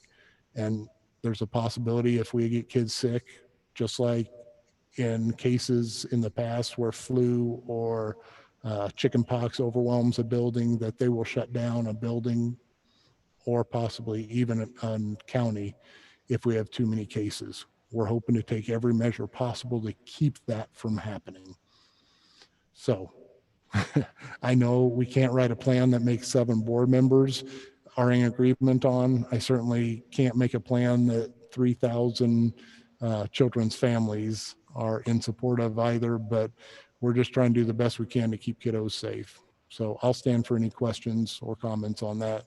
We do want your feedback. That is extremely important to us, as is the feedback from families and community members as well. Hey, Phil, can you roll that back for a second? One of the that's good right there. One of the things that we're talking about, the optional remote learning, is people saying, well, why aren't you telling us exactly what you have? The problem is we don't know how many students are going to be wanting it. Let me give you a scenario. It may be really simple if we had 20 third graders all from the same elementary decide that, hey, we're not gonna come to school and we're gonna opt for remote learning. Then that's easy. Then we could take one of those teachers from that school and ask them to be the remote learning teacher. Probably what we're going to look at is you may have 5 teachers from each of the 4 elementaries, or I'm sorry, 5 students from each of the elementary. That gives you 20 kids. Now we have to decide where that teacher is going to come from, because you know, the staffing that we already have right now, we don't have a bunch of teachers in reserve that are waiting for a job that we're paying. We have class staffing that we've done at the very beginning of the year when we were hiring, or I'm sorry, at the end of the year when we were hiring for this year. So the question about why do we need this information and why do people need to commit? Well, let's say that somebody starts a remote learning plan and we pull a teacher out of one of the buildings to start doing the remote. And after a couple of weeks, some of the parents decide, well, I want my children back in the regular school. That means those classes that the kids are going into now become larger.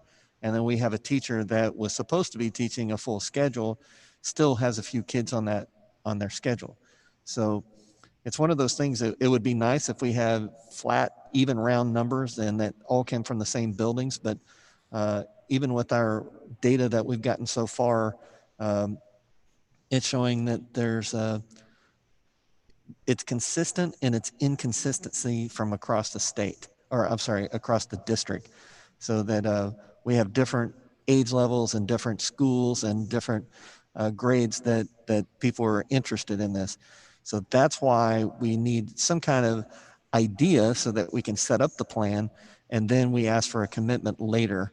But if we don't have enough people to create a grade level, and we may have to do grade level bands, which means may have to have kindergarten, first grade together in the same class in the remote learning in order to make this to work.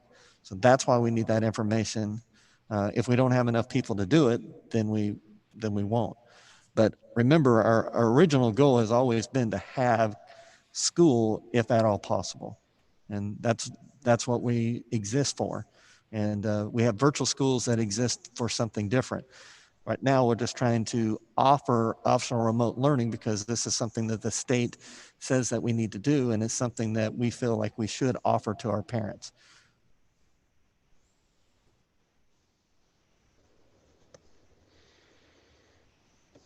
Should we start with this section then? Maybe the optional remote learning, would that be best, since we're on that topic? to clarify, this is different from Insight. I think there's some confusion out there about that within the community. So it's completely different from Insight, but it would be the core subjects. Yes. And I understand the state is asking us, but for safety, and families need to decide what they want to do, and for the safety of students and teachers, and that they will make that decision for their family. I think from the survey, we had asked about this possibly, but we don't have, we're waiting for the data from Saturday to come back from the Saturday. I think that's the deadline date. Is that correct? That is correct. Can you guys still hear me okay? Good. So on the survey, we did ask about, actually, I think it may have been a separate survey now that I think about it, but we did ask about the possibility for remote learning was on the survey. And we had about 217, I believe, people say they might be interested. Now that was early in the summer. So we thought, well, we better check again. We have put out another and already had significant interest being shown, but we're still early in collecting the new data. But I don't think that initial data is too far off. Okay. And with that, so would then the teachers apply for that position, or if there's enough, that's what we're looking at? You would have the teachers apply? There would be a criteria that we would have for yes, and obviously their decision to choose to do that would be part of that criteria. And I think something that Dr. Burke just said is really important to mention. It could be, if you're in kindergarten, you could be with K through 2, or you could be with 3rd through 5th graders. So that's something that I think that's good to clarify. But they still would be getting their grade level content. So even if there's a same teacher providing the instruction for kindergarten, 1st and 2nd graders, they would be with kindergartners teaching kindergartner skills. Then there would be some assignments and things that they could do at home. They would actually be with the 1st graders to do that with live. And so there'd be a mix of live, synchronous, and asynchronous activities, but all of it would be at grade level, their grade level. Okay. Is there a threshold? I know that I had read Shawnee Mission School District was saying 50%. They would need 50% to put this together. Is that something that we've looked at? We don't have a hard, fast number, but I would say it's a number below 50% that would probably click this in. Did you say below? Sorry, the mask. Did you say a number below 50? We would not need 50%. If we got 50%, we'd definitely be doing it. And it would be a significant change for our system, and we do the best we can. But I anticipate it'll be less than 10 or about 10%, but that's still a significant amount of people. And we need to provide them something. Those kids need learning. And honestly, we need those kids in our system. Right. And these would be for the kids that their parents felt like it wasn't safe for them at school. And in my understanding then correctly with sports, that's why you're saying that decision was made, because if they're not safe to be at school, then you're thinking they wouldn't be safe at sports. Is that what? That's a typical thinking, is that this is a specialized program. We have kids that have autoimmune disease, any number of things, diabetes, that might cause their families to say, we want to limit the contact. Adding in extracurricular is going to now reintroduce that contact. And so all the mixing that those extracurricular kids are doing in that building is now going to be translated into the field or the activity or the theater. And in many cases, with our attempts to cohort, they're going to be bigger groups gathering in any of our extracurricular activities than the majority of our classrooms. But I want to jump in. It's not only a safety issue. We have a policy that was put in, I believe in 2018, that had to deal with fairness and not giving undue advantage to someone that wasn't in school as well. So it's not just a safety issue. That's primary, but we also have a policy in there that we're following as well. Sure. So the CASHA guidelines do not change. Isn't that what you said earlier? They're the same as they've been. We have been able for years to allow a student to take one class at the high school and then be homeschooled or in a virtual school and then still participate. We've not done that. And so my understanding of the CASHA guidelines is they've clarified that you can do that. But I didn't see anything that's drastically changed from this year to what we could have done last year. So to clarify that somebody could, getting a bad echo, somebody could participate in extracurricular activities and be in the school from home program. Right now, that is not the plan. No. They will either choose to be in the at-home learning or they'll be in the school. And if they're in school, then they'll have those same extracurricular activities available to them. They would need to be taking 5 classes at the particular school. That's the way the policy is set up right now. And if I'm understanding right, if it wasn't that, then we would also be open to homeschoolers that we're going to homeschool anyway, and private schools. They would then be able to come to our school for sports if we opened it up to everybody. Is that right? If you opened it up that they were only taking 1 class, then CASA does allow that. Then you'd have to give credit for those other classes. But yes, you could do that.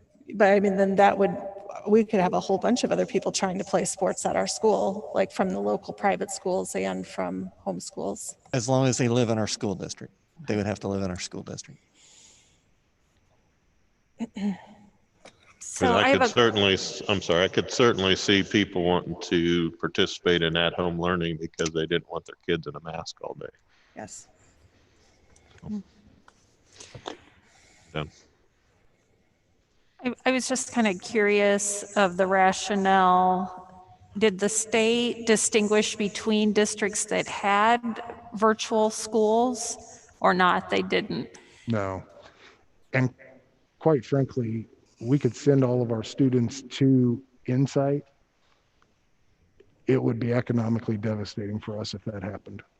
And you also want them back. You don't, you want the kids back when they can come back, so. Exactly.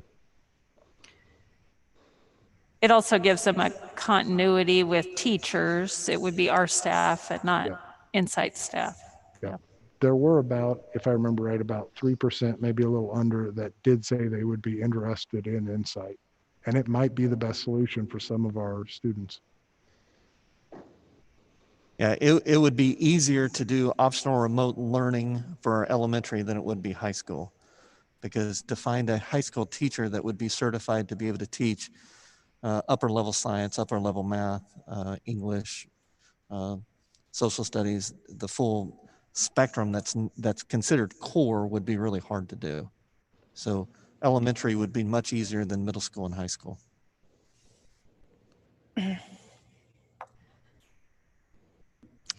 There's so many possibilities that you could kind of open a whole can of worms pretty easily, but yeah, I was thinking about when the governor made the declaration to close the school buildings. Is that something that you think if there is a second wave that they may waver on? So I just looking through the survey from the staff, it seemed like a lot of their frustrations this semester were that they couldn't get into their classroom to actually do a broadcast or do online learning from their classroom. Do you think that that would be a possibility if there was that hybrid learning or a total closure again, that they could actually teach from their classroom? So I'm talking just on what Brad thinks is a possibility. I certainly think that's a possibility, and I would assume that they'd allow teachers into their classroom. But if it were severe enough, they may not. I don't know for sure. This is just my personal opinion. I don't know that they really fully comprehended the devastation that happened upon our state's economy by pulling all the teachers out of the building, and then the limitations of only having 10 people. And if you remember when the guidelines first came out, it was 10 people in a building. And then that changed later to 10 people in a room. So even those guidelines that were originally put out evolved and changed a little bit. There was a lot of debate about what was meant and what was said. And then whenever you would start going in a direction based off what had been told, then it was changed. And so it's kind of like the phases. You're still in phase 3 according to the county, but then there's other people in the county that says we're in phase out. But I can't find any official documentation that says that the Johnson County is now phased out. Any other questions on the draft reopening plan? I just wanted to make a statement. I appreciate the difficulty in riding the line between people that think this is a political issue and then the people that are so scared they're wearing a mask in their car by themselves. So it's a wide range of what people are thinking about this. But even if you believe the numbers are 100% true from the CDC, which has been shown many times to be suspect, even if they're 100% accurate, there were more student-age children that died of the common flu in 2018-19 than from the COVID, by double. And so I mean, it's not a student, it's not affecting students near like it's affecting people in the 70 plus. So I don't know. I personally think students in masks are a huge distraction, and it gives people a false level of comfort because they're not using them correctly. But I'll support what the district decides to do, and I understand that people are scared and they're worried about their kids, and that's a real concern. And but I just think the safety for students is just inherent in themselves, and anything we can do on top of that, I guess, is the best. But I've got a real concern we're still going to be getting behind is just going through all this rigmarole. But Mr. Anderson, you make some really good points. The Johnson County superintendents will be meeting with Dr. Ariola and the Johnson County Health Department again tomorrow.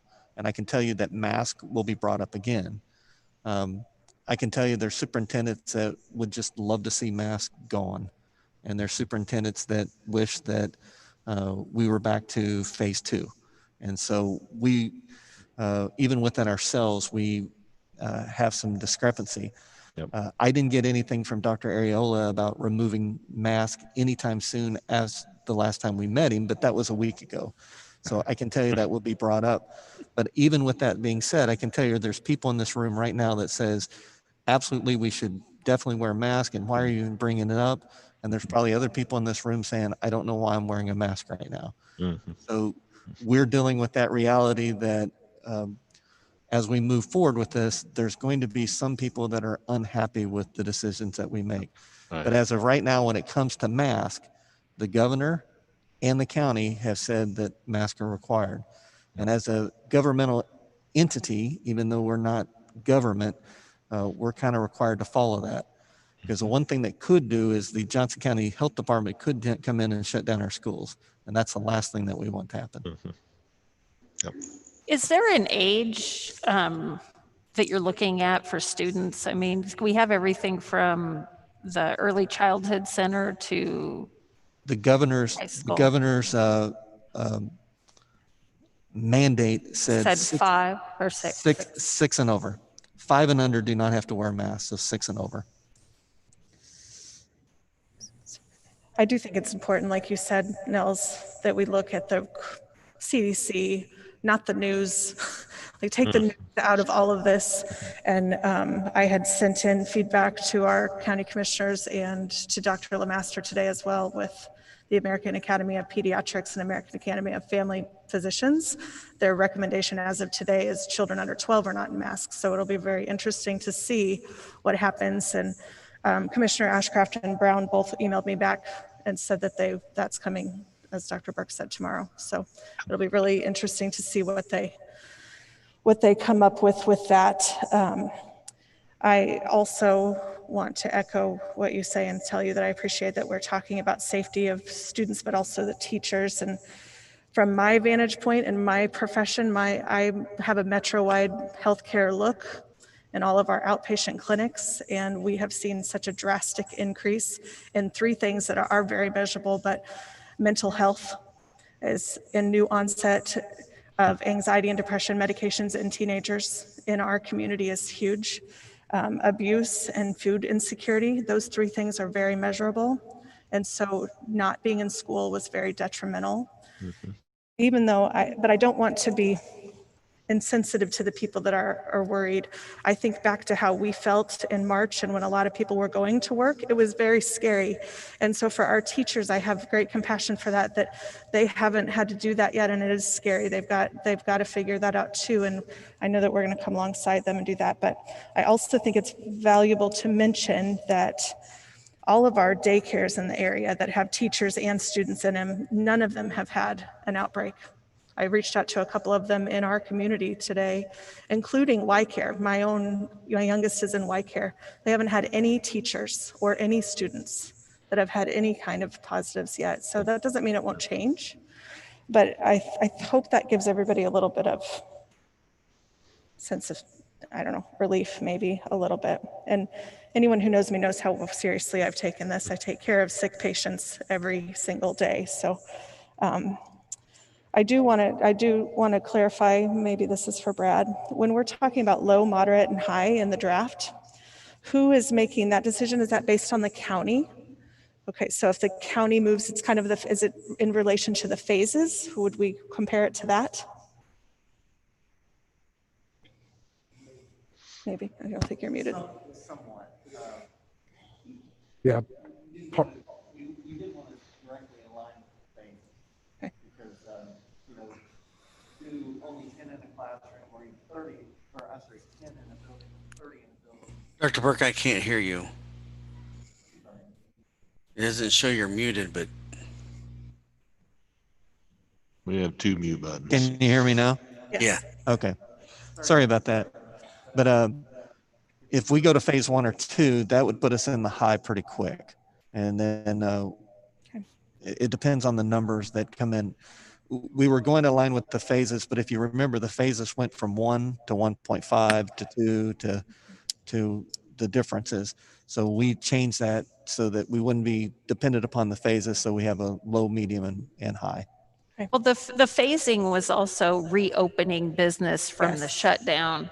And we're not shut down now. So they could still put more restrictions on without it being rephased in some way. So that's probably smart. I think a good clarification there is that it is the county. It's no longer the state. The county commissioners will decide if we shut down. That's not a district decision, correct? That's the county, as well as the masks. I think there's a lot of feedback wanting us to advocate for or against, like you said, for masks. But really, that's a mandate that the county voted to uphold. So we will follow the county guidelines with the masks. So I do have a question: will families and teachers be asked to provide their own masks, or are we going to provide? What's the thought on that? We have bought PPE and face shields for our staff, and for families that don't have it, we have reached out to try to make sure that we have enough for everybody. So if someone is having an issue, staff would definitely have that, and any family that couldn't. But we also heard from some families that want different things. Some people want the paper, some people want some specialized things like that. So we would ask the families to provide that, but if they couldn't, then we would have paper masks, kind of like what you have on right now. Which would obviously help. I mean, they're going to get soiled. They're going to have to be replaced during the day. Especially if we have to go with elementary students. But we will accept any kind of mask. Is that right? Any kind of face. Now, does a face shield count for that? My understanding from the county is the face shield would count. Okay, so families or teachers could decide. Okay. What does enforcement look like on some of these things? What do you think? Right now, we're going to ask people to abide by the rules that are set in front of them. How's that for a non-answer? It's okay. I just hate to think of it. I hate to think of adding to the teachers list of mask police. Right. Well, well, one of the things that came up today is like, well, why aren't you going to require every person to wear a mask? Well, even in the governor's guidelines, it says that there's some exceptions. There could be some mental health. There could be some physical issues. So there are exceptions that was even put out in the governor's guidelines. And so that's why you can't say one size fits all. So there will be some exceptions. It's our hope that if it's a mandate from the state and the county falls on it, that people will follow it. I mean, certainly nobody wants to kick a kid out of school and suspend them for not wearing a mask.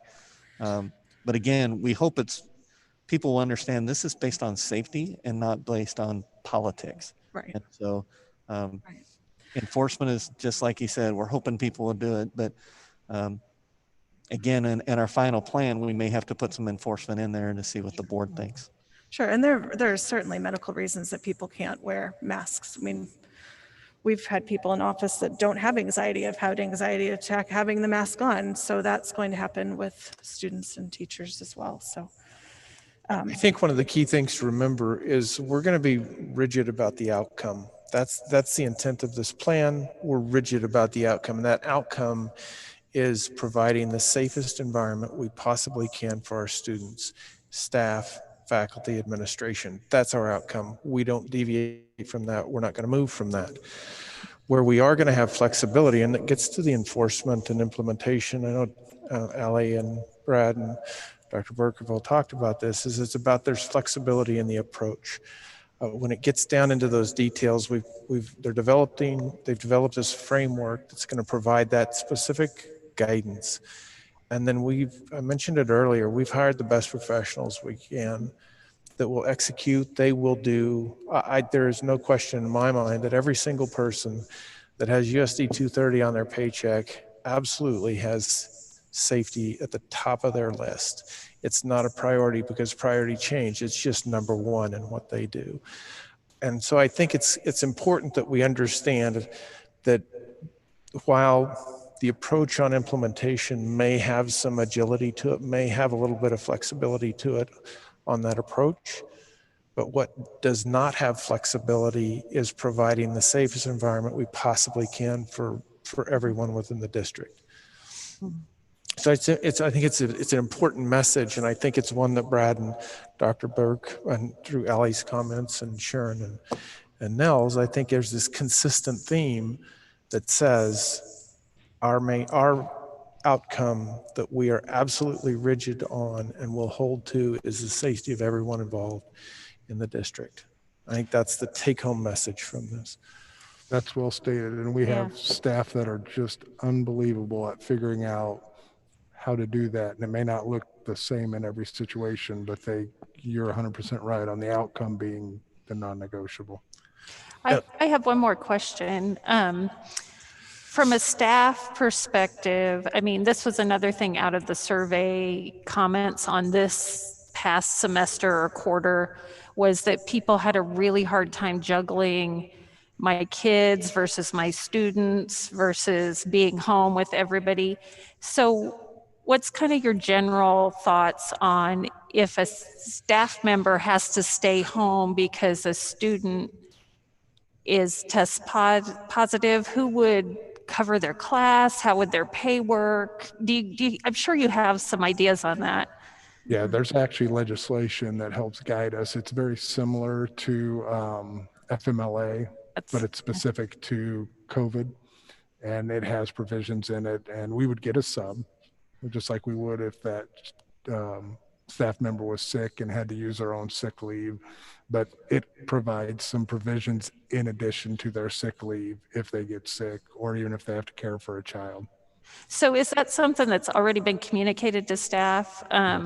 I've just been seeing some of the social media comments, and not necessarily even teachers in our district, but teachers in general that I see all over the country. That's a real concern. And since our teachers are a very valuable asset, be great if they really understand that, I guess, if it's not understood right now. Is there a place they could go to see that? Is there somewhere that you could move? Maybe we could direct people that they could see that legislation. Michelle Hackney. Michelle Hackney. I believe Michelle's on. So Michelle, you want to respond to some of that? Yeah, absolutely. We've made this information available to staff since middle May. It's on our intranet called The Spring. I have a draft copy of Q&A for staff return to work that I should have posted later this week that will really break it down, not only with links to legislation, but really breaking it down in very easy to understand terms.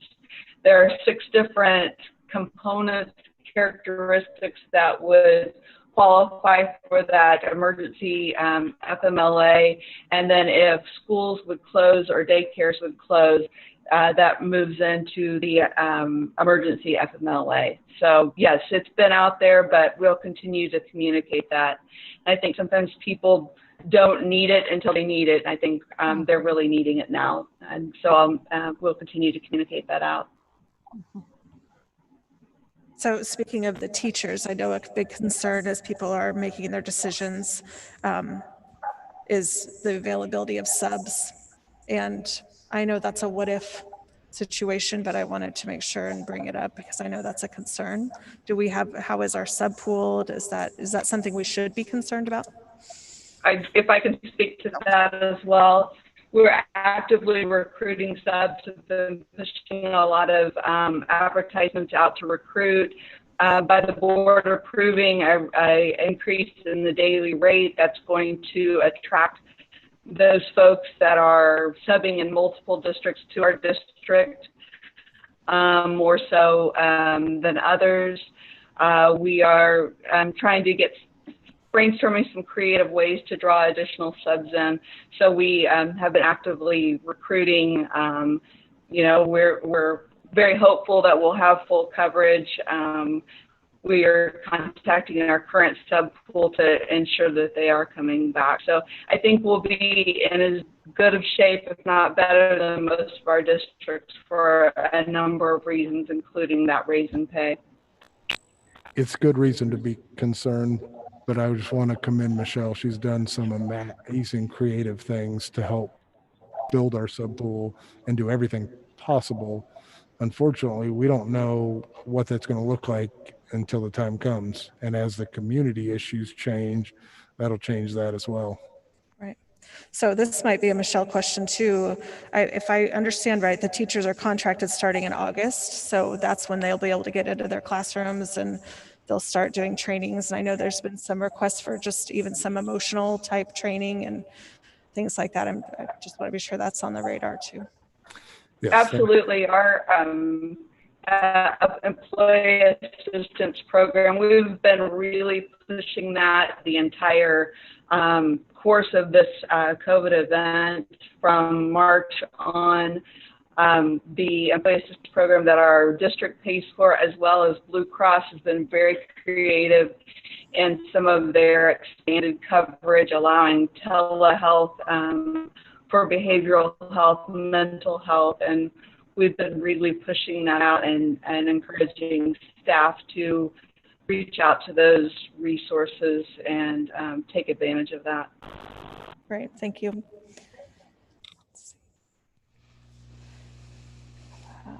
Thank you. Any final questions or comments? Yeah, I have a comment real quick. I just wanted to commend staff on this. I know it's not easy, and it is a fantastic start. So I'm really pleased with what I'm seeing.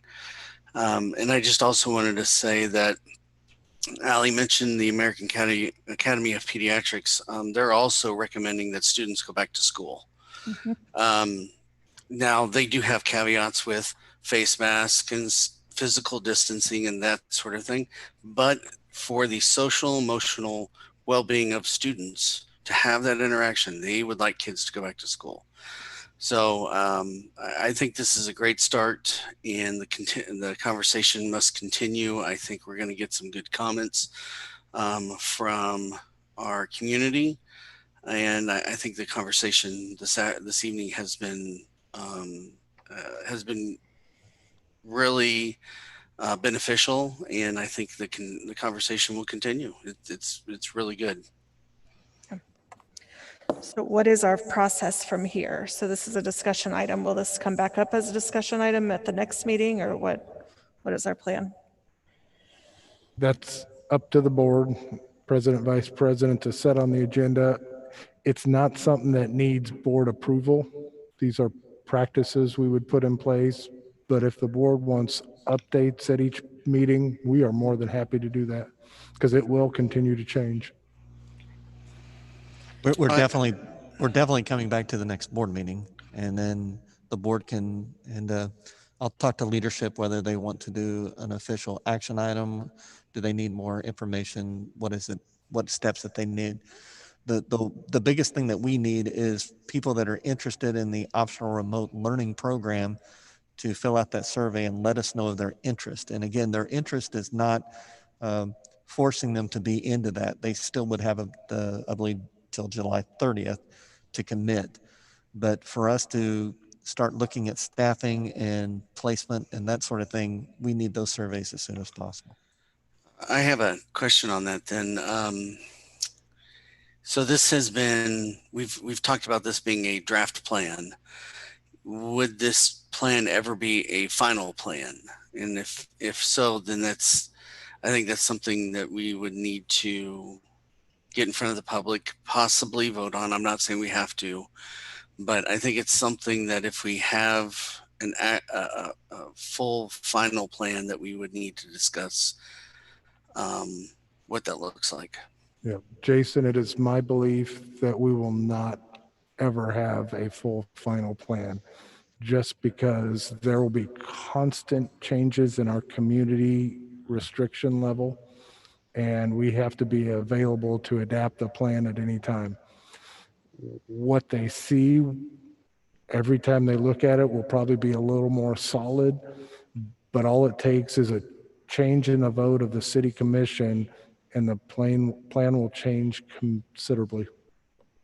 Yeah, I think we're going to try our best to have some kind of finalized product with some caveats in there that makes us flexible so that as Randy Watson likes to say, in case we have to pivot, that we can make adjustments as well. But we can come to as close as a plan that we can with some understanding that there'll be some flexible caveats in there. Yeah, I think it's important that we do finalize a plan, and that I'd just put a little table at the beginning and say, call it a revision log, so that now we know the progression of this document through time. Now, I agree. I think it is going to change, but we're okay with that, and we'll control that document until there's a change, and then we'll identify what the change was, and we can move on. That becomes the new final. You re-baseline every time you approve that. And Yeah, with that being the case, go ahead.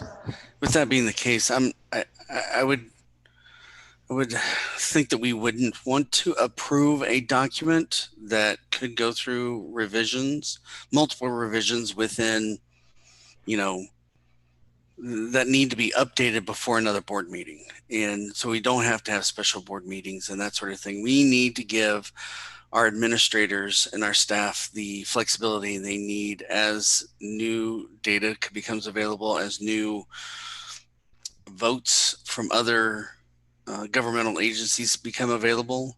I think it's the best for them to have that flexibility.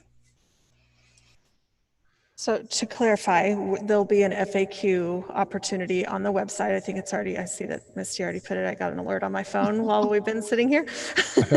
So there'll be an FAQ and I mean that for students and parents, because, hopefully, I hate to rush anybody. I don't mean to put pressure, but I do think that if we're putting a deadline on this weekend for parents to express interest, that they need to have some of the questions answered, like, are there still going to be PLC days? Are we still going to have Y-Care? Or, if their child is sick, would they switch to virtual learning? I think those are the things that they're going to want to know before they make decisions on if they're interested or not in potentially that program. And then separate from that, but kind of the same thing, Michelle's putting together an FAQ for teachers as well that'll include are they going to have to provide the cleaning supplies? Are they going to be expected to clean? How I would assume they're not going to be expected to provide the cleaning supplies, right? But obviously we only have so many custodial staff in the building, and we're not looking to increase that staff. Is that correct? So there will be a group effort in cleaning. So if Michelle's going to put that out there, and there's opportunity for the parents to look at FAQs, I've received a lot of questions that I'll send in to Michelle. To Michelle too, but to Misty as well. So. Since you brought it up, we are looking to hire some additional custodial staff. Oh, good. So if you know somebody that's interested in a job, they need to get hold of Michelle. And so that is one area that we feel like that we do need to hire some additional custodial staff. Custodial, possibly supervisory. As they implement the guidelines, you'll see that we are even asking for the school to provide somebody to watch kids, to make sure they're socially distanced, to watch kids as they pick out their milk. If we have staff in the building that already have the availability to do that, great. But if we do have to hire staff to do some of those things, we're more than willing to do that. But I think it's important that all questions go through the district office and that they get posted on that one single source of the truth, which is the USD230 website. That has to be the single location that we find information and we get information and create those. So we could do that. As far as a final approval, I think, Dr. Burke, I think after we review this, or after when you've got this finalized, I think you can, my opinion would be that you could approve it and then provide updates as they're required. I think that gives you the nimbleness to do what you need to do, and it keeps the board informed. We're an informed, consulted person on this. We aren't an accountability, responsibility person or entity. Okay? All right. Very good. Moving on to our next agenda item is the Kansas Association School Board policy changes recommendations. I know we do have 9 policies that we received draft revisions for. We can walk, Dr. Burke, I'd ask you to just walk through interesting changes. There are, 2 new policies? 1 or 2 new policies that we need to walk through. And so let's move on to policy revisions. Dr. Burke. Yeah, we'll start with DFE, investment of funds. Basically, one of the things that the state has done with this policy is they put procedure in. And it's not anything that's really new to what we've been doing, but now the procedure is written directly into the policy. The one thing that is kind of new to this, it talks about that as we're looking to invest, that we can do within the district or the counties in which is part of the district is located. With us having Miami and Johnson County, we can invest outside of just Johnson County. Those are probably the 2 biggest changes to the investment. To be honest, this isn't really anything different than what we've been doing in the past. It does talk about the distribution of money being within the boundaries of the school district. So we're not planning on going and getting a bank that is down in Paolo or outside of the school district boundaries. We not done that anyway. So it just kind of finalizes that. If you have questions, go ahead. Oh, go ahead. I was going to ask a question, so go ahead and say what you're going to say about questions. No, I was going to say, I'm just going to move forward until you have a question. If you have a question, I'll pause. Okay, I have a question. So why is this the mark out of current statute and then they say see KSA 12-1675? Did that come from KASB? Yes. All of these policies came directly from KSB except for the next one. Okay. But, yes. Usually we say current statute just because statutes can change and we would have to keep changing as they change. I guess we need to kind of have a board agreement or something to, if that's the way we want to continue doing it, saying current statute instead of giving the statute. I'm fine with that. It's just whenever the KSD throws out a policy, I feel like I need to bring it to you as it's written. Sure. If the board wants to give some flexibility and just saying, and I think we've done, Jason, you're hitting a good point. I think we've done that in the past where we've just said, instead of trying to list the statutes as they change, that we can just use the verbiage current statute. Or current law. current statute or current law. If the board's okay with that, then we'll replace that language. Because you're right, the statutes do change, and this would be one way to have to keep from bringing policy back. Yeah, I Any think thoughts it's from anybody else?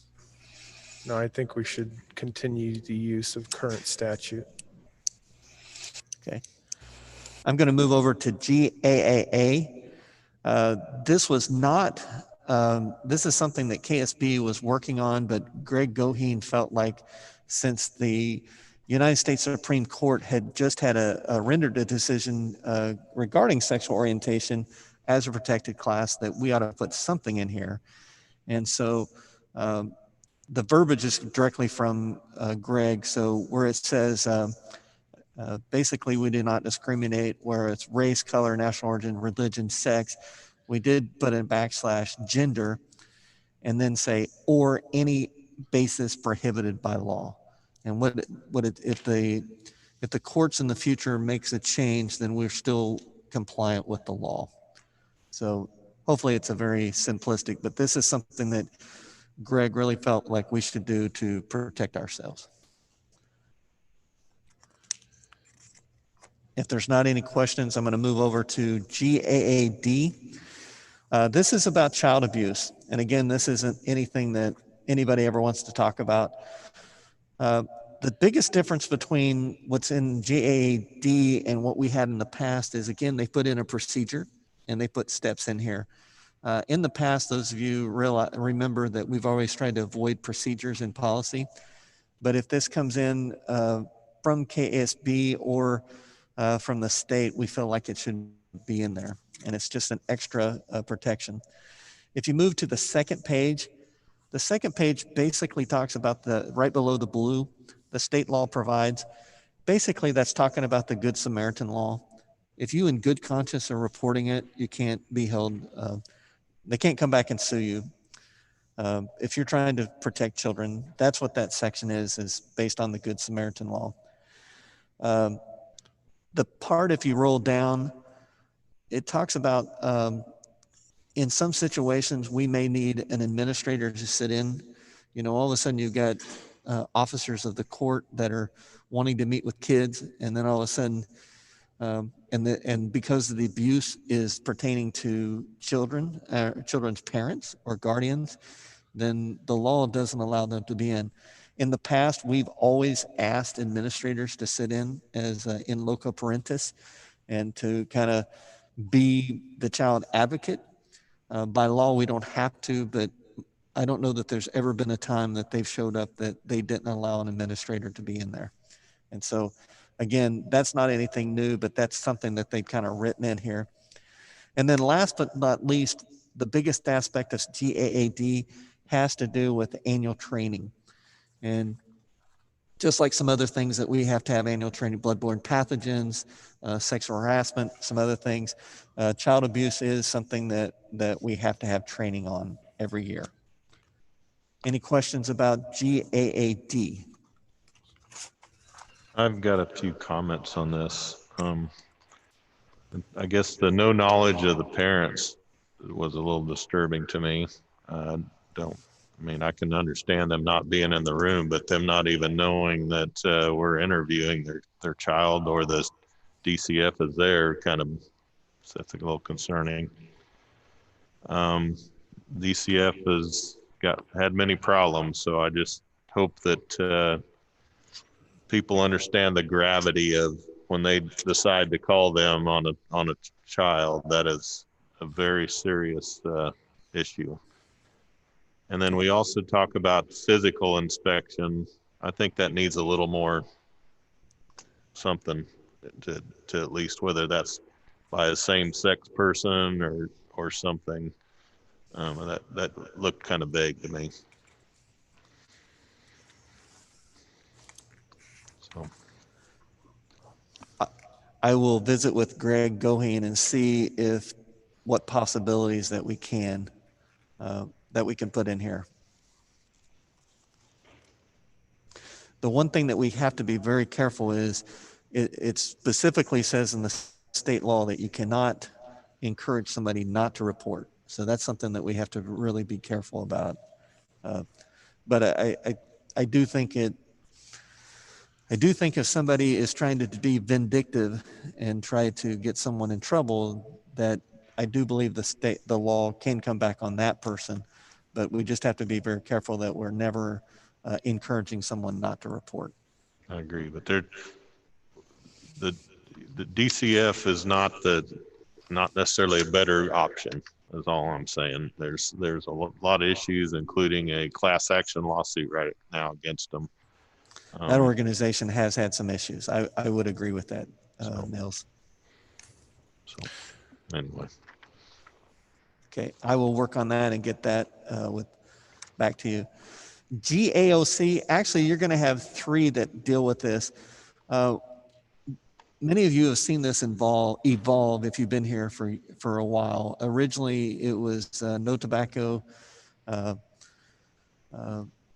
employees, no tobacco by students, and now it's evolved to the point that no visitors can have tobacco. And it's not just tobacco, it's any product. I think it specifically talks about, I'm not very good at, I always say vaping or electronic nicotine delivery systems, and so basically this is a big change to just say that it is tobacco-free school grounds for staff. That's really the only real big change. If you really look in here, the other thing that they want to emphasize is there may be staff that are on FDA-approved nicotine replacement therapies, and they want them to understand that there is a difference between that and what we're asking people to avoid with nicotine. And actually 2 more of those are going to come up in a second. HAV, the board negotiating. Again, sometimes I hate to be critical of KSB, but some of this is just verbiage changes. So instead of the board's negotiating agents, it's representatives, and it's a little bit of verbal cleanup. So no real drastic changes to HAV. I'm sorry. Well, I guess I got a question on GAOC. HAE, I'm sorry. Okay. Before we leave GAOC. GAOC, okay, let me go back. I understand the use and promotion, but how can we say somebody can't have a pack of cigarettes in their car in the parking lot? I don't know that we're going to try to enforce that.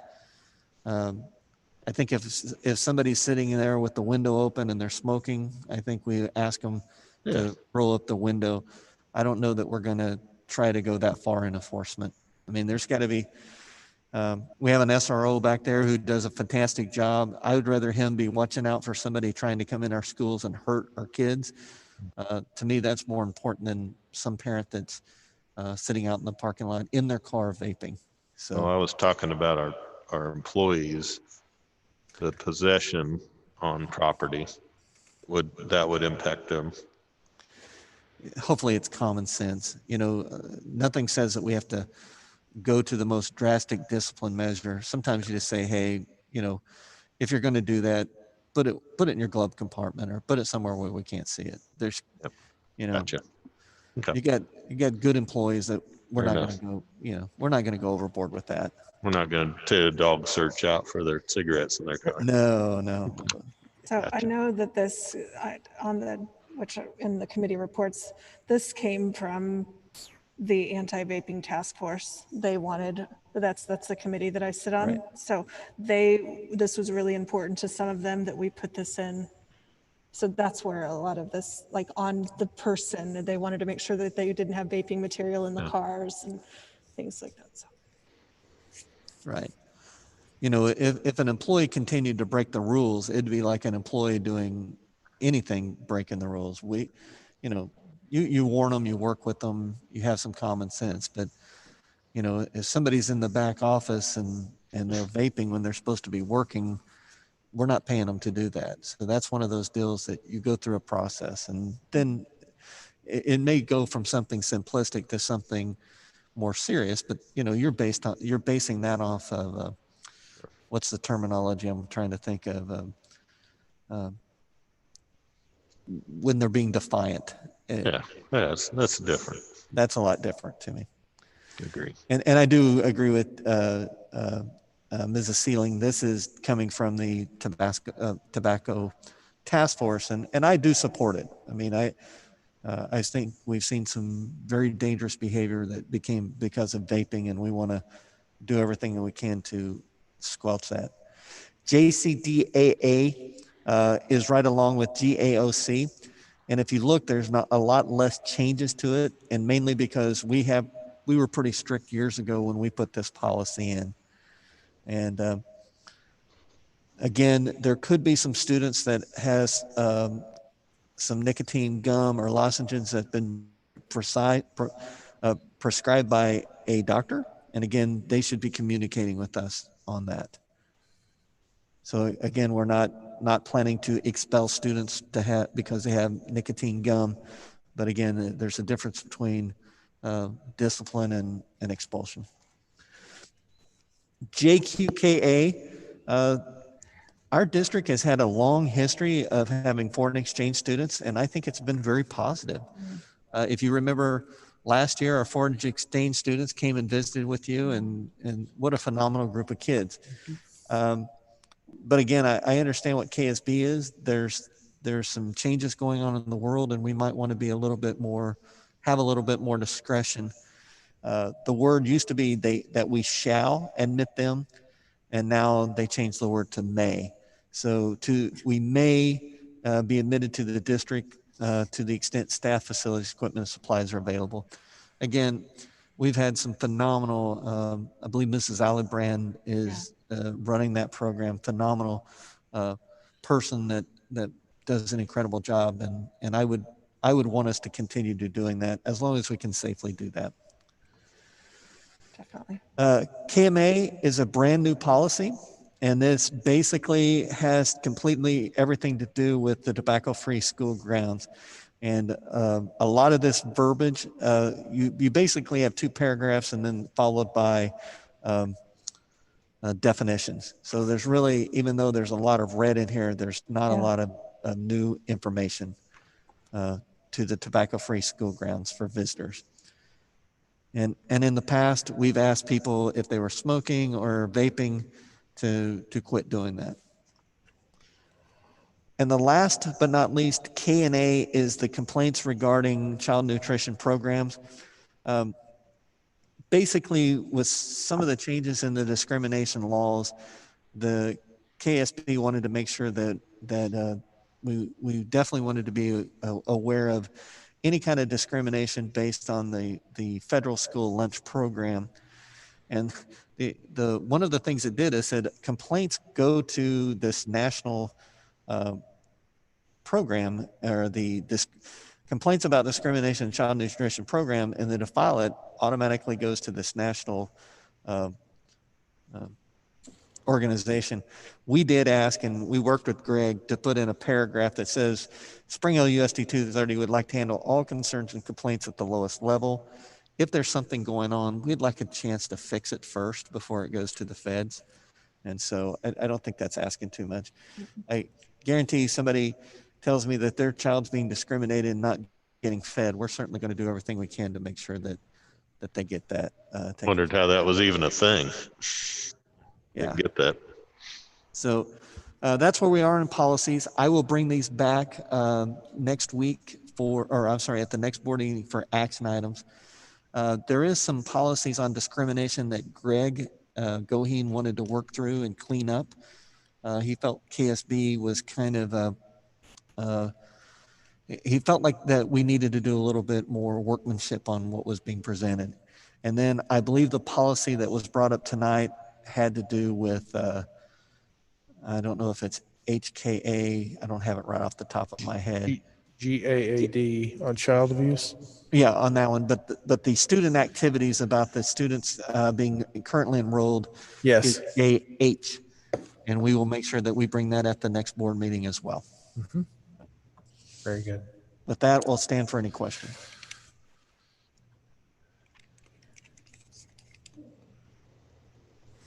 Any questions on comments or questions or comments or feedback on the policies we've reviewed.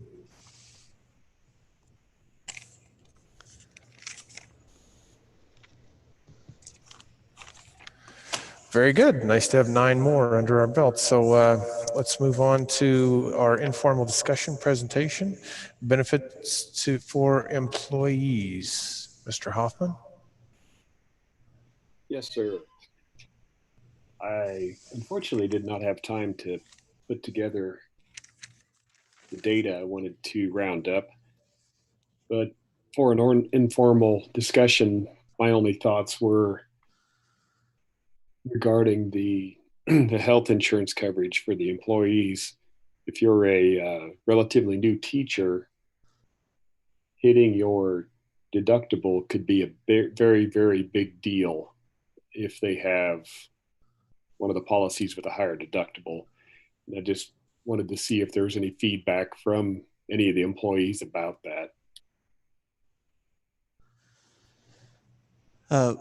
We can check on that. They have a couple of options. I think is it still the PPO plan is kind of the main plan? And then they can choose to go to the high deductible, or I think Michelle may still be on here. I'm saying that, I know I'm saying that wrong, but with the high deductible plan, they also get an amount of money put into a health savings account that actually would pay about 40% of that deductible as well. Yeah, each month the money that would go into a PPO, if they're in the high deductible, the difference goes into a health savings account.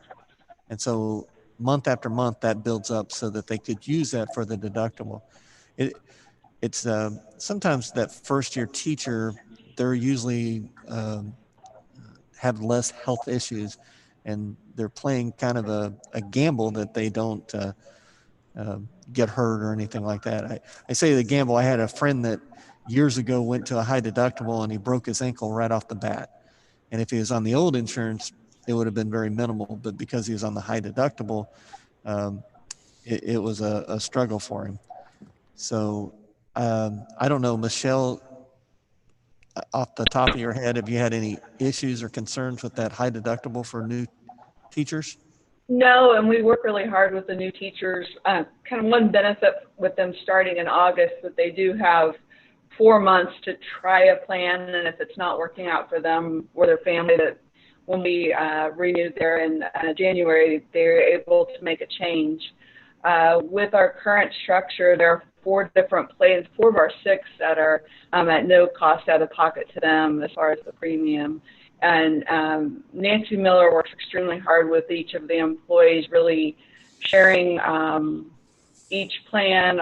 We get our benefits folks in to talk to the group as well to help those employees make the best decision for them and their family. The complaints that I do receive or questions really have to do more with employees that need to add a family onto the plan, or children, that does become a little costly.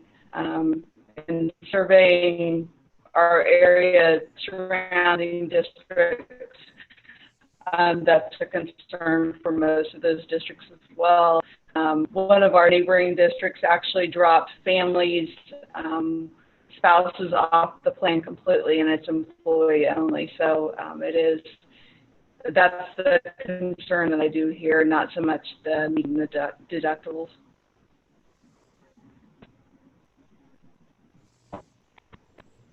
I agree with you, Wayne, that it just takes one little thing to do that, to put them over the edge. And if they are on that family plan, adds a lot to it as well. So could you explain one more time how the HSA works towards the deductible?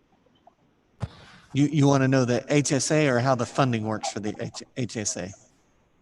Funding. Basically, we get so much money that would go for a PPO plan. And let's say, I don't know right off the top of my head, but let's say it's $450 a month. For the high deductible plan, it may only be $380 a month. So what we do is we take that difference, which is about $70 to $80 a month, and we put that into an HSA. So each month that each month they're adding $70 to $80. It used to be 85, but Brad or Michelle might be better. Brad's kind of pointing up, so it may be a little bit higher. Actually, it's a little bit lower now. Oh, it's a little bit lower. So 77.21. So each month they get $77.21 that goes into their HSA. And so, 2 months they're right about $150, 3 months you're over $210. So it kind of builds up. The best thing about an HSA is when you get into the second or third year, you've got a couple of $1,000s there. But it's that first year. So younger teachers, I shouldn't say younger, teachers newer to the profession are taking a gamble on their health, whether they choose that PPO or the high deductible. I know that that's one thing that Michelle spends a lot of time talking to them about is, the choices that they're making. That, I don't know that you want to require teachers to take the PPO their first year and then, have the option of the HMO or the high deductible after that. So I believe these are all the plans that Phil has brought up that they have the possibility. But the PPO down below the 220 preferred care blue PPO, the plan right below that is our base plan. And so any difference can be funded into their HSA. Michelle, Brad, did I explain it correctly? Yes, we do have a new one that has SpiroCare as an option. It's a little less money, and that actually, if they go to the SpiroCare clinic, a lot of those costs are significantly less. And so that is one way that if that ceiling is an issue, is a good way to reduce your overall costs. It does mean you have to go to that clinic. You don't have to if you have the plan, but if you go to those clinics, those costs are significantly decreased. It's a Blue Cross Blue Shield owned clinic. So they give you the lowest rate that they're allowed to give you by law.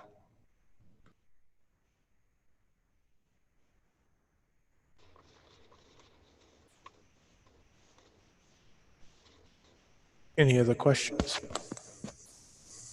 Does that None answer your here. question? Does that Yes, answer it your does. question? Okay. I just wanted to make sure with the cost of the insurance that wasn't any negative feedback from the employees if they do hit their high deductible. Because if you're starting out at maybe 50 some thousand and you hit that $6,000 deductible, you're going to be taking years to pay that off.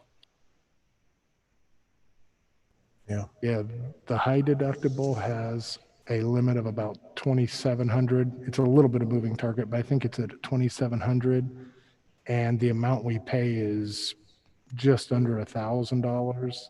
So if they choose that plan, the most that would come out of their pockets about $1,750, a little less than $1,800. Okay, so I'm way off on that number. Like I said, I didn't have time to go through it. The 6,000 is the family. Well, but it's for the maximum out of pocket for one of those PPOs can run up that range, but it's really hard to get to that range because everything is copay.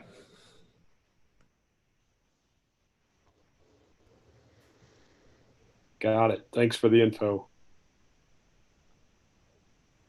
It is definitely a valid concern. Costs for health insurance are expensive. That's why the district went to paying more for our classified. We pay for 12 months, and we pay obviously full for all of our certified as well. Very good. Any other questions?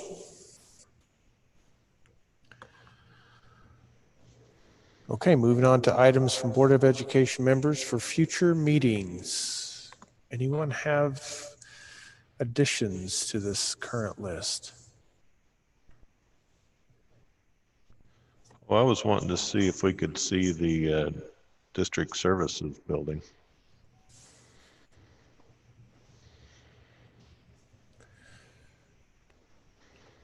What time Tim? might be a good time to do that? Tim, Phil, do you feel like we can get in by the next board meeting, or should we wait till August? At this point, the warehouse is done. The offices pretty much aren't at all because of the rework. So probably a month or two. But if you want to just see the layout, we could definitely do that. But it has no level of finish. Okay. So But September, Candy, let's put on the, October. yeah, let's put on there that the board would like to tour the Educational Service Center.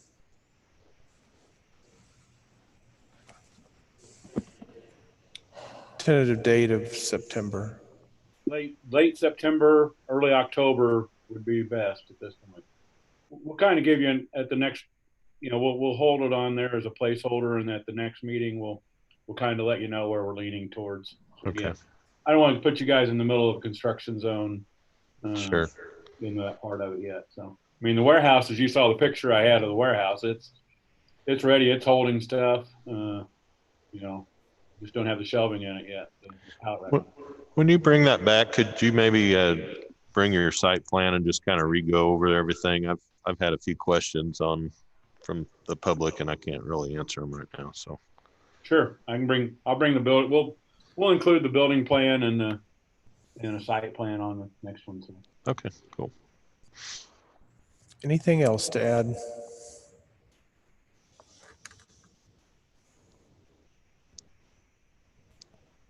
Okay, moving on to board work calendar. I think how are we doing on, I think we're on target.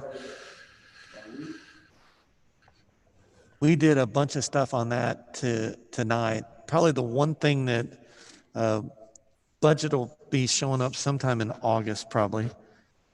And as we're still getting some guidance from the state on the budget. The other thing that's a carryover is at this board meeting, we were going to talk about, I just went blank, Brad, help me.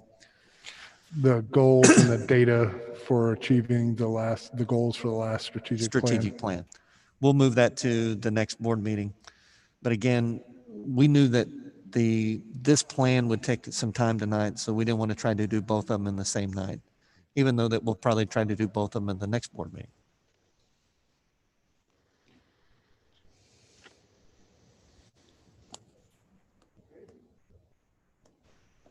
Moving on to committee reports. I was only going to mention that that anti-vaping State Board of Education anti-vaping task force, that's a long title, but it's been a very productive meeting as well. I'm assuming that's included in committee reports, or do you mean just with the district? Okay. It has been very interesting to hear the effects of vaping with COVID. I mean, COVID is a respiratory illness, so to vape on top of that is extremely detrimental. But in true teenage fashion, they think they're invincible. So trying to come up with ideas of ways to reach them with COVID training, like educating them on how COVID and vaping increases your risk of illness. So it's been a very good committee to be a part of. This isn't specifically a committee report, but the chamber is going to be, at some point, probably within the next week, have a Zoom meeting with Jerry Moran, Senator Jerry Moran.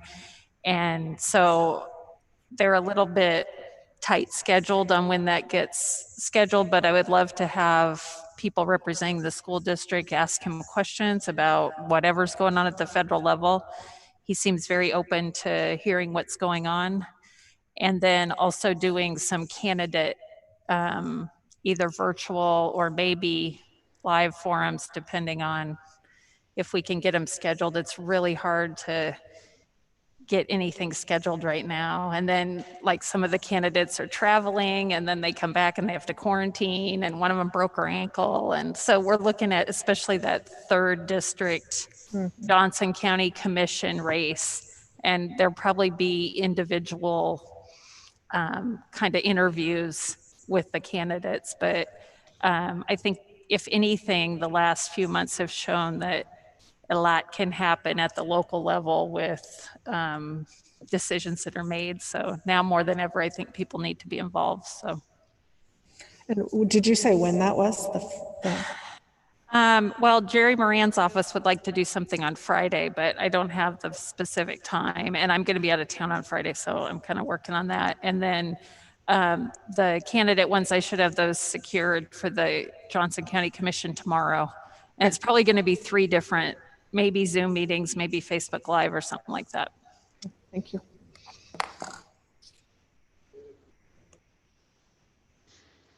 Any other committee reports?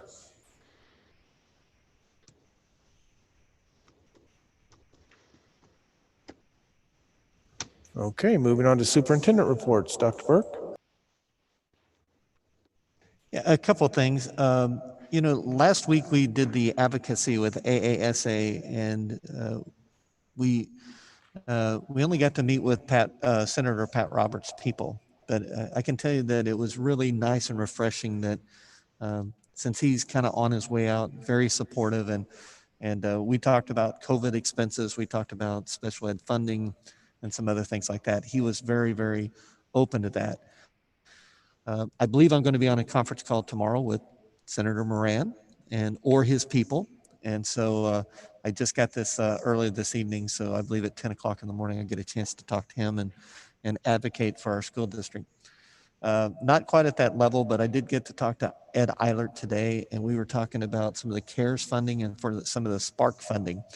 And told him that we're very, very interested in that. There's been some changes about how that funding is distributed now, but the fact that we're getting at least at the table and getting to talk and be heard was kind of nice. And so I had a nice talk to him. And then when we got done with that, I did start visiting with them a little bit about graduation, because I'd heard some rumors that maybe the county is moving back to phase 2.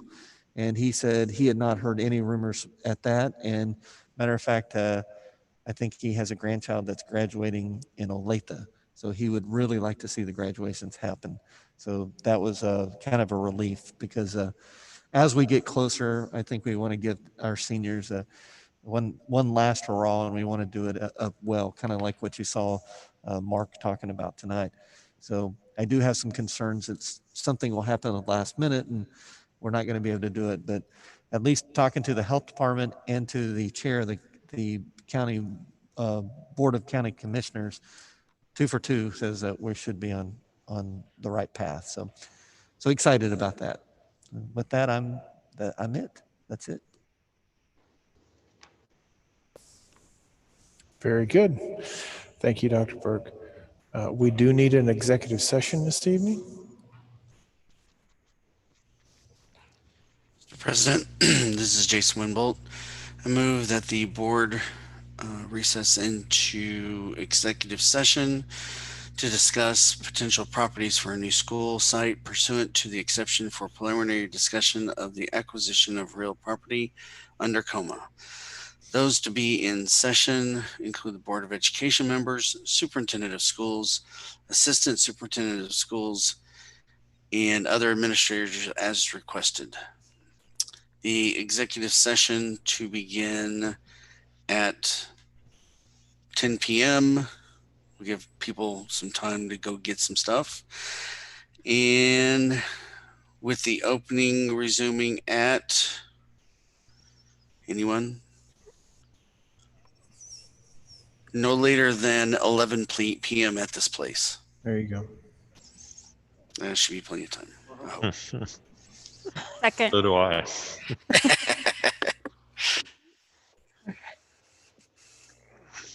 Moved in second. Yeah. To move to the executive session for the purpose of discussion about acquisition of real property under COMA. Candy, please collect the vote.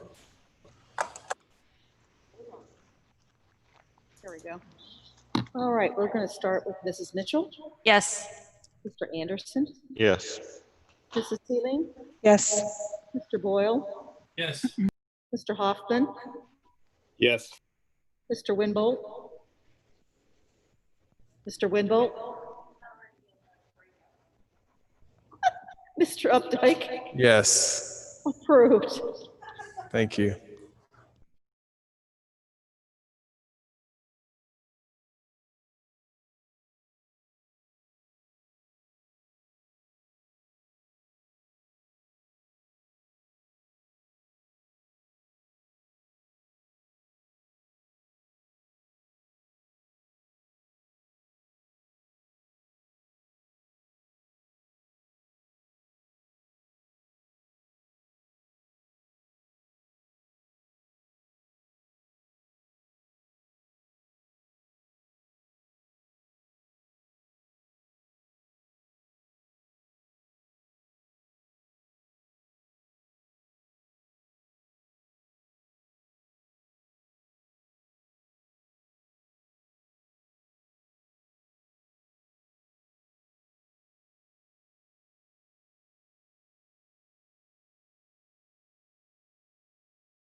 final agenda item is adjournment. This is Jason Wimbold. I move we adjourn. Ally Sealing, I second. Moving second for adjournment. Candy, please collect the vote. We'll start the vote with Mrs. Sealing, Yes. Mr. Boyle, Yes. Mr. Hoffman, Yes. Mr. Winbolt, Yes. Mr. Updike, Yes. Mrs. Mitchell, Yes. Mr. Anderson, Yes. approved. Very good. Thank you, everyone.